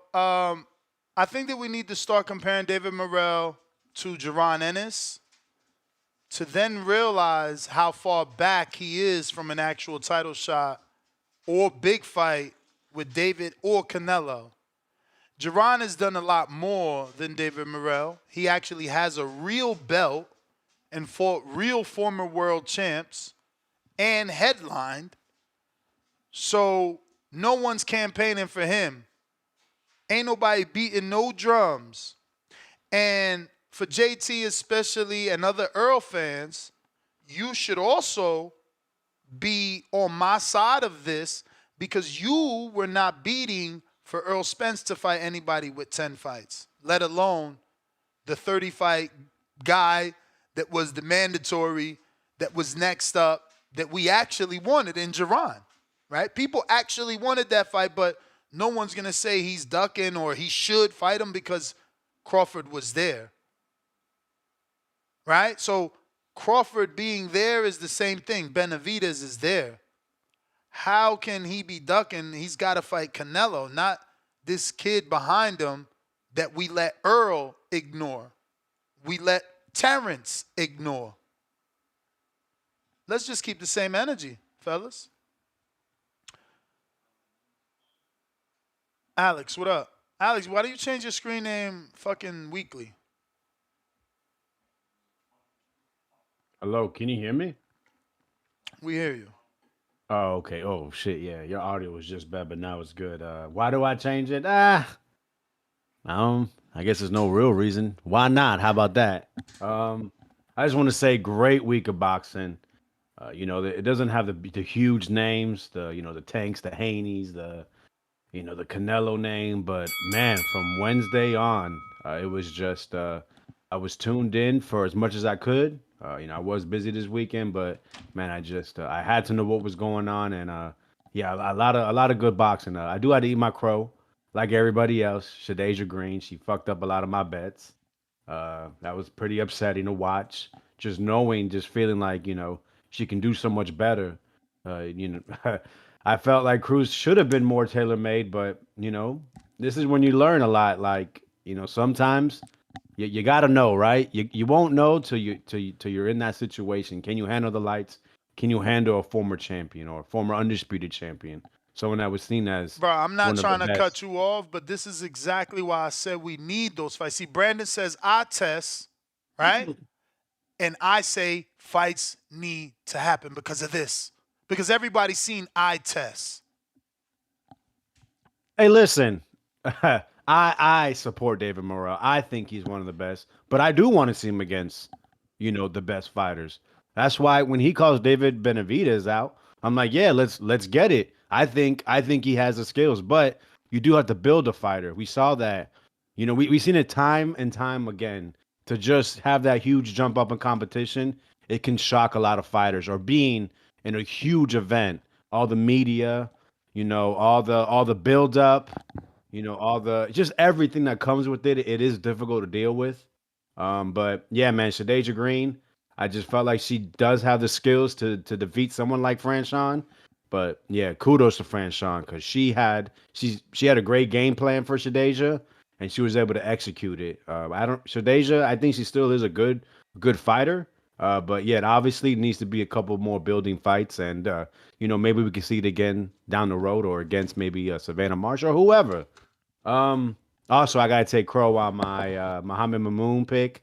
That was extremely disappointing as well. Just kept his hands in his pocket. When he let his hands go, it looked good. But man, this Bataille, I guess was I don't know. I guess Mamoon said something about in the first round he hurt his arm, and you can see Bataille targeting that arm. But I mean, I guess you got to say better corner work, better awareness, better understanding of doing what you need to do to win. And Mamoon just didn't do that. Also, man, shout out Jake Paul for what Shadea did to my bets. Jake Paul was able to get it back.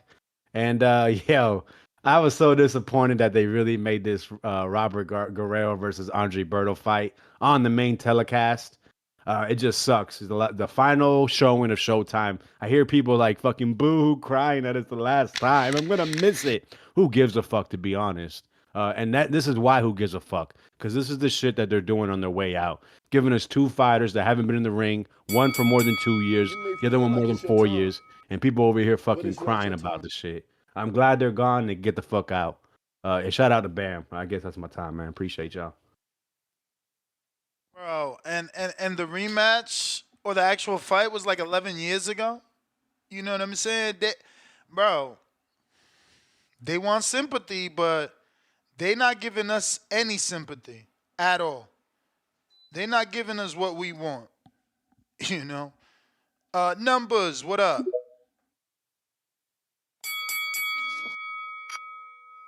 Mic check, mic check. 1 2 1 2.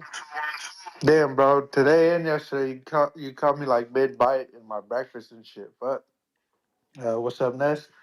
Good morning, TV, or good afternoon. No, still good morning. I don't really got too much time. I don't really got too much on my mind, Ness. It's still 11 o'clock out here on the West Coast, so I'm still like taking the crumb on my eye. I'm gonna be honest, man. The reason I requested is this David Morrell talk. Like, I'm trying to see him against other quality opposition because otherwise, the same thing that happened to Edgar Berlanga is going to happen to David Morrell. Like, he doesn't even have. Like, I just looked up on Google just how many fights does David Morrell have, bro? He's listed at 9. Like, How is David Benavidez supposed to stop his whole plan? To fight a prospect, because you could, okay, he's done it in spectacular fashion, but let's see him fight like Edgar Berlanga. There's there's Daniel Ryder, there's John Ryder. There's a couple of names right there that would be like a step up in opposition. I just think it's silly to like, hey, I understand you're on the Canelo track, but let's detract you to see you, potentially go to war and lose part of yourself. Because every time a fighter goes in the ring, they lose a part of themselves, man. It's easy as for fans to, hey, yeah, I need you to step in with this, younger guy who's been knocking motherfuckers out. Like, let's do that. Let's forget the Canelo plan. Let's do this just because I want to see it. Like, but then when it comes to the Devin Haney or Tate, then everybody wants to talk about the business plan. There doesn't seem to be any Yo, consistency, that's so bro. true. Like, That's so true. With there David doesn't seem to Morrell, be. there's no It's almost, business yeah. plan. Right.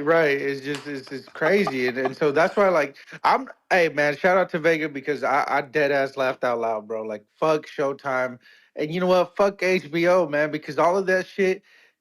All of the Started streaming there. this side of the street, it brought down the popularity of boxing because of politics, because of business plans.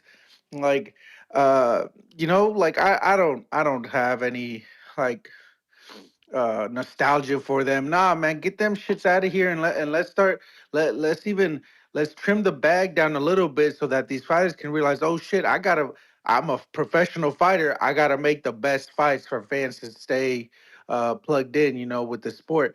Because I'm not too worried about UFC or anything else running up the score because from the little I saw yesterday, bro, like I had to I don't know. I had to dip into my archives to watch some, You may feel you like know, it's your time, but it's not your so time. because that shit was homoerotic, bro. Like a bunch of dudes like laying around. Champ, that's the bell. Bro. I'm loving this fight. Looking like it's about to happen, y'all. Copy cool. What it do?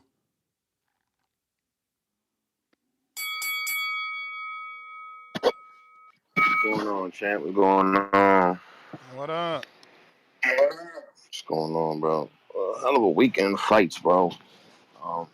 I'm kind of gonna skip over everything because I'm as a fellow Pattersonian, I got more to say about Patterson than anything, bro. I'm tired of our fighters fucking every time we get to the highlight, to the big lights, we fall fucking short. Our fighters is always fucking falling short. And it's like, I don't know what the fuck is going on with Patterson fighters, but every time they hit that limelight, every time they hit the big stage, they fall flat on their fucking face. You know? And then we're talking about Morrell and how they want to fight Benavidez and shit like that. But it's the same concept as Green. You put Morrell in too early with somebody that's of name or of caliber and tested, and it's gonna happen just like Green did. You put her with tested, with caliber, and she fell flat on her face. Now what happens with Green? They're gonna put her on the back burner. She got nothing to say. Now she's garbage. Now she's this. Now she's that. Same thing happened with Kendall Holt. Kendall Holt, same thing. Fucking what's his name? Omar Shika, Freddie Cadena, fucking the Toledo brothers. All these guys that come from fucking Patterson, they fall flat on their fucking face, and I hope they fucking listening. I hope Green listening, man. You got to get your shit right. You can't get to the big stage and fall flat on your face, not have no game plan, not throwing enough punches. That's just the fucking fight of your life, and you just sit there and allow somebody to beat the shit out you, or outwork you, I should say. It's just ridiculous. But anyway, bro, and this Morale shit, he need to fight a guy like Pacheco to show his caliber. Like guys like that, like not even Munguia, because I think Munguia is way too high up there. For him. Fight a guy like Pacheco that's up and coming. Beat the shit out of him if you so-called say you that great, and then you can go forward. You know what I'm saying? Then you can say, look, I got this guy. I beat this rising prospect. Who you guys are high on. I think this is the fight to make me get up there. Or Berlanga. That's the guy that he got to fight. Or Berlanga. Pacheco, fighters like that, to sit there and say, I'm not even talking about no washed up old ass fighters like Jacobs, like that Venezuelan dude that you guys were saying earlier, or Darrell. These guys are not. I don't want no disrespect to them, but they just passed their prime. Even though it's a name, this doesn't make sense to step in there with this because Morrell's not gonna gain anything by that, but just put a name on his thing. If it beats a guy like Berlanga, he beats a guy like fucking Pacheco or something like that at 68. Then we could say, okay, maybe he's the real deal. You know what I'm saying? And that's not saying much about You Berlanga. may feel like it's your time, but it's not But your that's my time. culture. Brandon, is this Big Face? No, Big. Oh, this is Brandon. Hello? Yeah, Hello? I thought you changed your name, What huh? up, bro? Big Stepper. That's my that's my nickname. That's my boxing name. Okay. That's why I changed it because I'm like, what else can I be considered Khalil as? Cole goes by Big Stepper. So it's already taken. I So it mean, can't be used. nicknames. Multiple people have nicknames. There's a bunch of kid. What is it, kid? What was that Well, kid I'm gonna Galahad's? change it to something else, like I don't know, something more cooler, so that I can utilize it. So I can utilize it, like when I box, I can utilize that name rather than Brandon, because Brandon, my name gets overused. People use it a lot, so it's like I need a new name to replace my real name when I box, so that people sort of like how Terrence Crawford is. His nickname is Bud. Word. So kind of like he refers to himself as Bud. He doesn't refer to himself as Terrence, but he says my name is Bud. Utilize it like when So I box.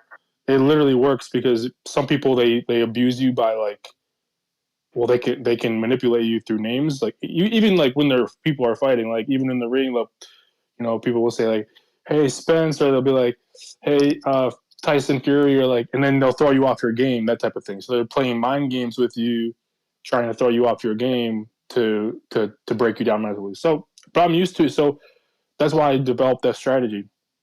But anyhow, so for this topic, Sonny Edwards, bro, I feel bad for him. I feel like he should have stopped like in the second round. I don't want these fighters to continue when they're too hurt. But obviously the ref missed the call and was like, we're gonna let you continue despite the fact that you have like almost like a broken like orbital bone or whatever that was. So I feel like refs and people in box fans gotta like understand more about boxers' safety so that if they do end up getting hurt, you can stop the fight before like really, really bad stuff happens. Because like there's no coming back from like a bad orbital bone. Like, I mean, only after like a couple months.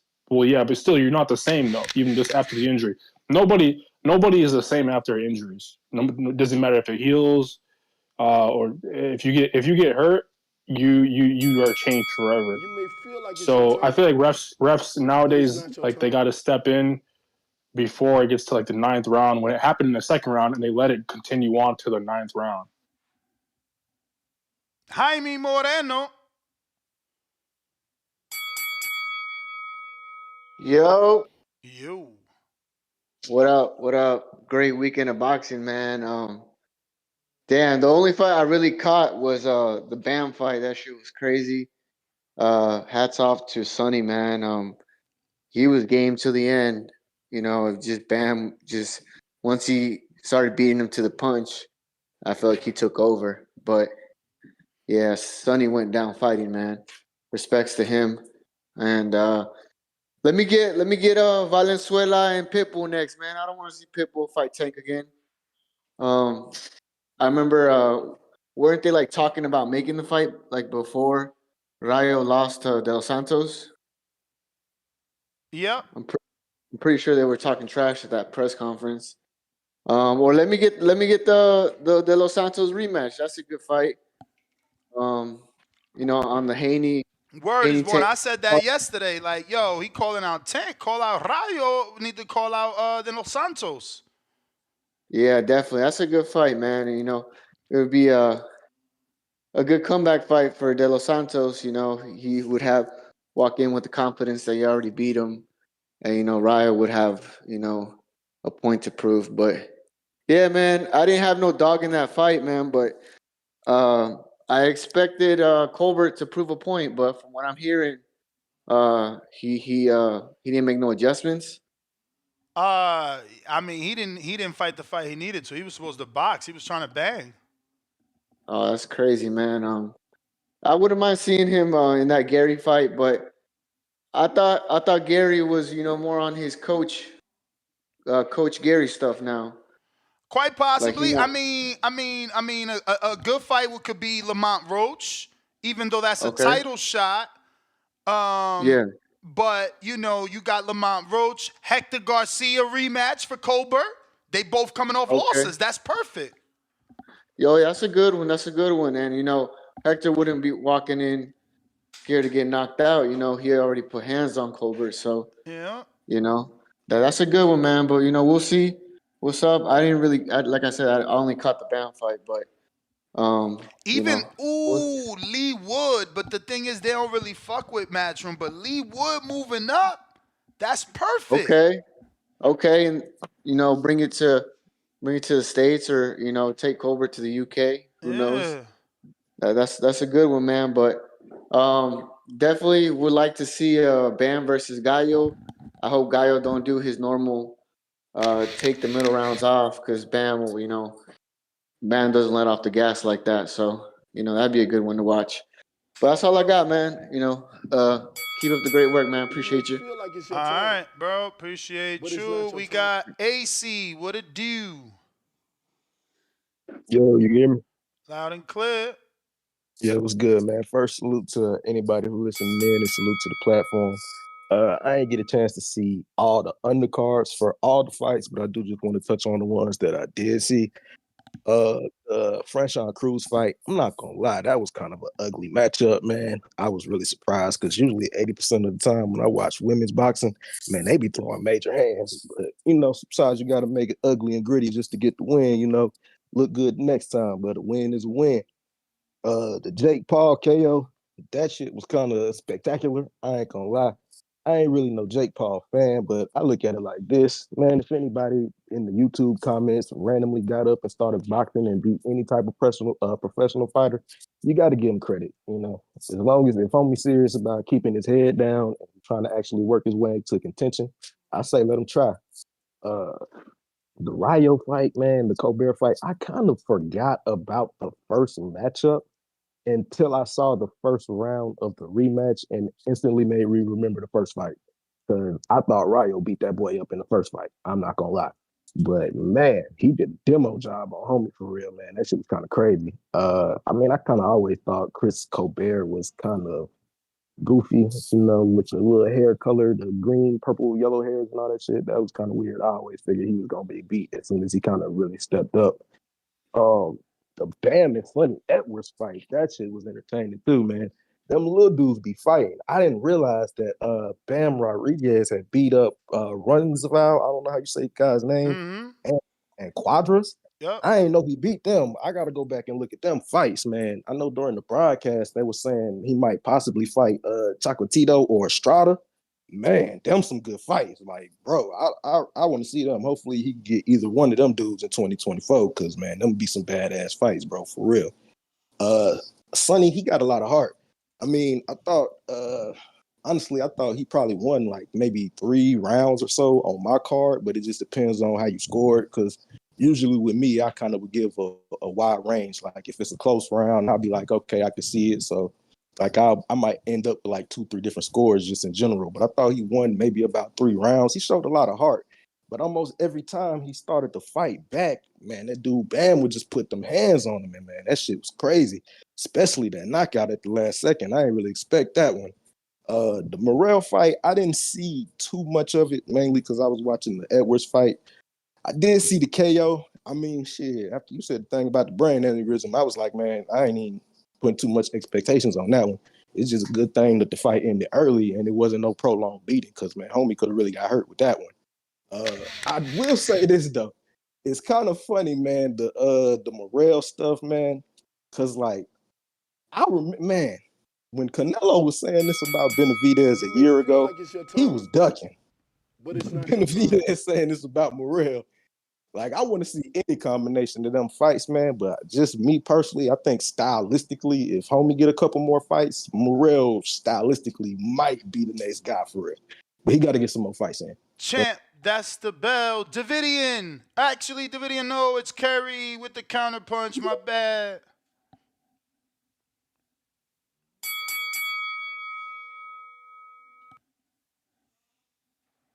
Hello? You? Hey, and also that conversation, like, I don't know, the conversation from that y'all were having from yesterday kept sticking into my head. So it's like, to me, like, boxing's all about, like, context and comparisons all the time, because it's not, like, a linear sport. So I'm just wondering, our CYP says, I find it funny. Everyone keeps saying that, like, Devin came in. He's a middleweight. Ness, do middleweights at 160 only come in and rehydrate 5 pounds and on their 165 on fight night? No, man. Everybody rehydrates. Yeah, so it's like, I don't really understand how we can make that comparison. And then once again, context and comparisons, just like a caller like 2 calls ago said. If you don't want Devin to fight Tank because Tank is saying he's little or whatever the case may be, then how can we want David Benavidez to fight Canelo if he's a cruiserweight? You know what I mean? Like, that is so weird. And then, of course, the guy who's supposed to be, like, working in boxing keeps suggesting the most asinine things in boxing. That's crazy to me. Like, how you want same-day weigh-ins? Like, I don't understand that. That just seems wild. Like, you're trying to kill people again just for, like I said, defending another fighter. That doesn't make sense. Like, just because someone's Devin was 165 and Regis was 156 or whatever the case may be, I believe. Yet, when Regis would land one of those few 38 punches, you could see it have an effect on Devin. Not like, oh, I'm hurt, but a respectable effect where it'd be like, oh, this nigga's still dangerous. So if a guy at 156 can still damage a dude in his same weight class who's about 10 to 11 pounds heavier than him, then I think it would still work out for most other people. I don't understand how we, like you're saying, he's a middleweight. I ain't seen no middleweight come in at once. No one comes in at these weights. Like if you want people to be like, oh, let's stick to this 10-pound increase, then maybe that can happen. No, but I still find it weird. I still find it crazy. It just like doesn't make sense to me. Like people rehydrate. Some people do 20 pounds. Some people do 10. Some people do 15. Like that can affect you poorly, or it can be a boon in the fight. Like you could be like, oh, I got more punch resistance, but then you could be sluggish and a dude could be a little bit quicker than you. And if he's a power puncher, that quickness is going to be death for you. Like all these different attributes that people have and like the manipulation of it, they come with pros and cons. Benavidez has to maintain. He probably runs so much because he's so much heavier, but like that can come back to haunt him. He could end up overtraining. But I found that crazy. Yeah, no, that's a good point. You may feel like it's He's your made time, it a thing to but it's not your publicize that time. he's been in camp for months for the last 2 fights. So overtraining could certainly become a thing for him. Mike saw me, but he also said in the post-fight of this fight that he's looking to go up. If he can't get Canelo, he wants Bivol and the better beeves of the world. What's up, Ness? Can you hear me okay? Yes, sir. How you doing today, sir? Chilling, and yourself? I'm doing great. Man. Shout out to you. Thanks for always putting on these shows and all these fight chats that you're doing. I'm getting so into it now. I'm watching my fight and got the fight chat going in the background. Appreciate So, you, man. shout out to Appreciate you. you. Nah, man. Shout out to Yeah, you for tuning sure. in. Hey, I'll tell you the first big one that I won't say big one. The first big fight that I couldn't watch that I only listened to your chat was the Haney one recently. Oh. And, that shit was fire on there. So, good looking out. I appreciate all these fight chats. Appreciate you. Yeah, for sure. On the topic of Morrell, Morrell is one of them guys where he's got maybe the potential to be great, but until he starts fighting names and working his way up, kind of up that ladder, it's going to be hard for him to get them big fights that people want for him. You know what I mean? Totally agree. Yeah, and I don't see what guys don't understand either, like about, say, for Benavidez not necessarily being so interested in maybe fighting Morrell right now. You don't have higher level guys don't go around chasing lower opposition. It's just not normal. It's just, you know what I mean? And it's kind of like the same way, like I look at it with Canelo and Benavidez the other way around. If the opportunity works out right, I'm sure him and Canelo are going to fight, but Canelo ain't like chasing him around because he's looking at him like lower opposition. That's kind of how I look at it, All right. What do you kind of think on that?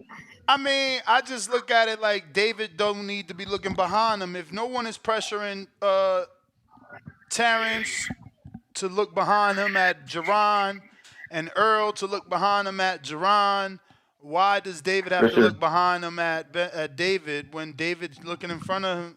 What's in front of him is Canelo. Exactly.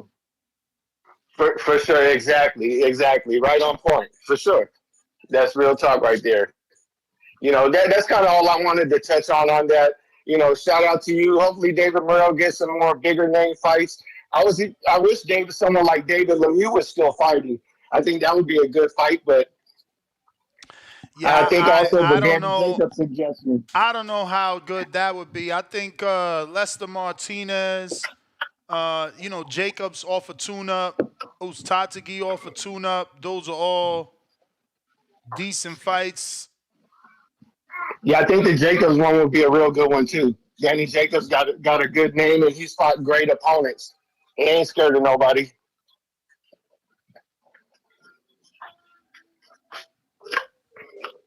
Nah, for sure. But Mike, appreciate the call. Let's see. Do we have here Davidian? What is up?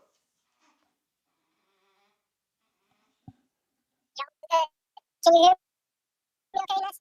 Well, you sound like a chickmunk, so let me restart my shit. I don't know if it's you or me. So in the meantime, in between time, get and hit that thumbs up. It's your time. It's going to help with the visibility of the show. Put this episode in the eyes of other boxing fans that don't know we talk boxing every day, multiple times a day. And it's like Sunday football over here for us. You feel me? We recap every weekend all the fights. You know, no one called in to talk about Eric Priest, man, you little bums.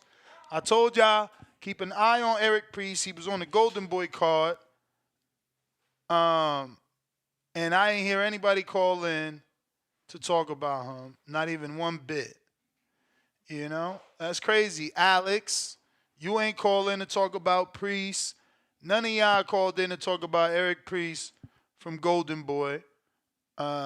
I told y'all to keep an eye on him, man. What's going on? Damn. But it's all right. It's all right. Y'all gonna be seeing him pretty soon. He continues to do his thing. He got the win. Should be 12-0, I think now. 8 KOs. Pulling up the box rack. Yeah, he got a first round knockout. So that improves him to 12-0, 8 KOs. We need to get him obviously some more development with some decent names to see how good he really is. But yeah, man, he got the win. Moves forward. And let me see here. We got Mad Bent 100 $5 super chat. He says daily dose of Tanquil. Tank has a history of putting fighters to sleep in front of their fathers. Rolly, Ryan, Leo. Next up, Devin, 1.5 milliliters. We got 954 Twigs, $2 super chat. He says, Adios beat Lennox Allen, by the way. Wide. Yeah, decision too. And we said that a few days ago, you know, that was his biggest name. So, you know, it's like that's the issue. You know, that's the type of fighters he's fighting. But look, man, we wrapping up. Nest GTO. Uh-oh. We got Davidian back on the check-in. What's up?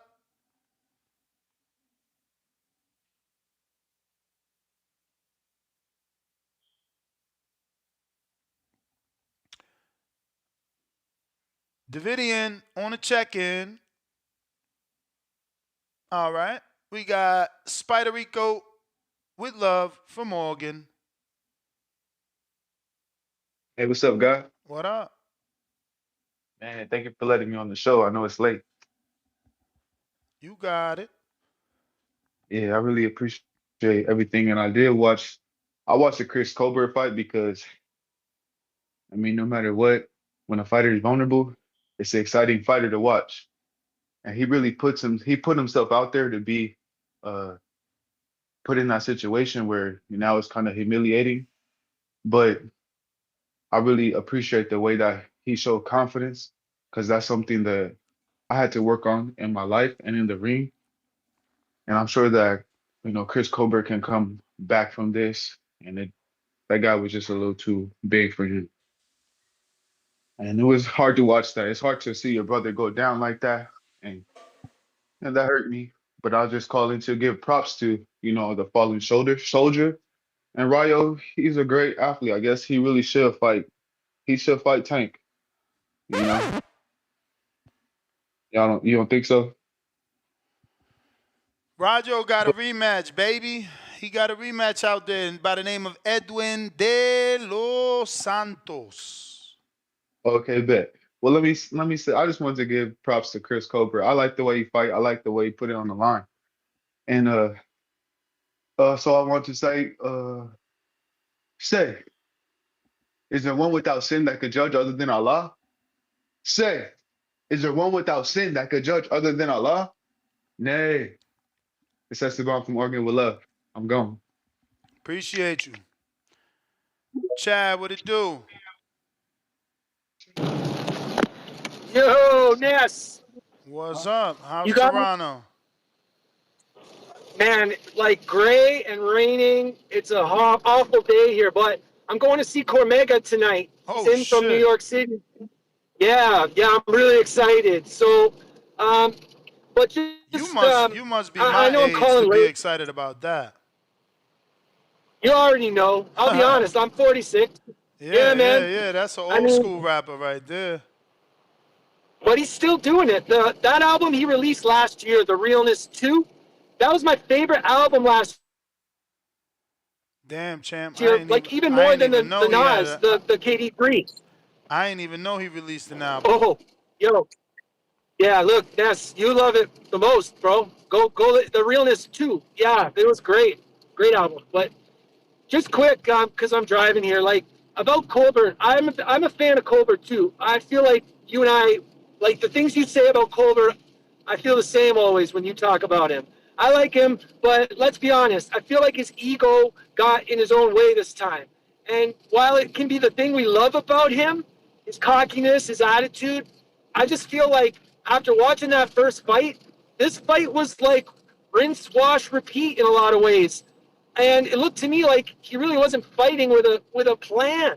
He was just kind of looking for opportunities, and I didn't like how, like he just kept covering up like the first fight. Well, we know why it worked in the first fight, but you pointed out in your monologue, Rayo was more accurate this time.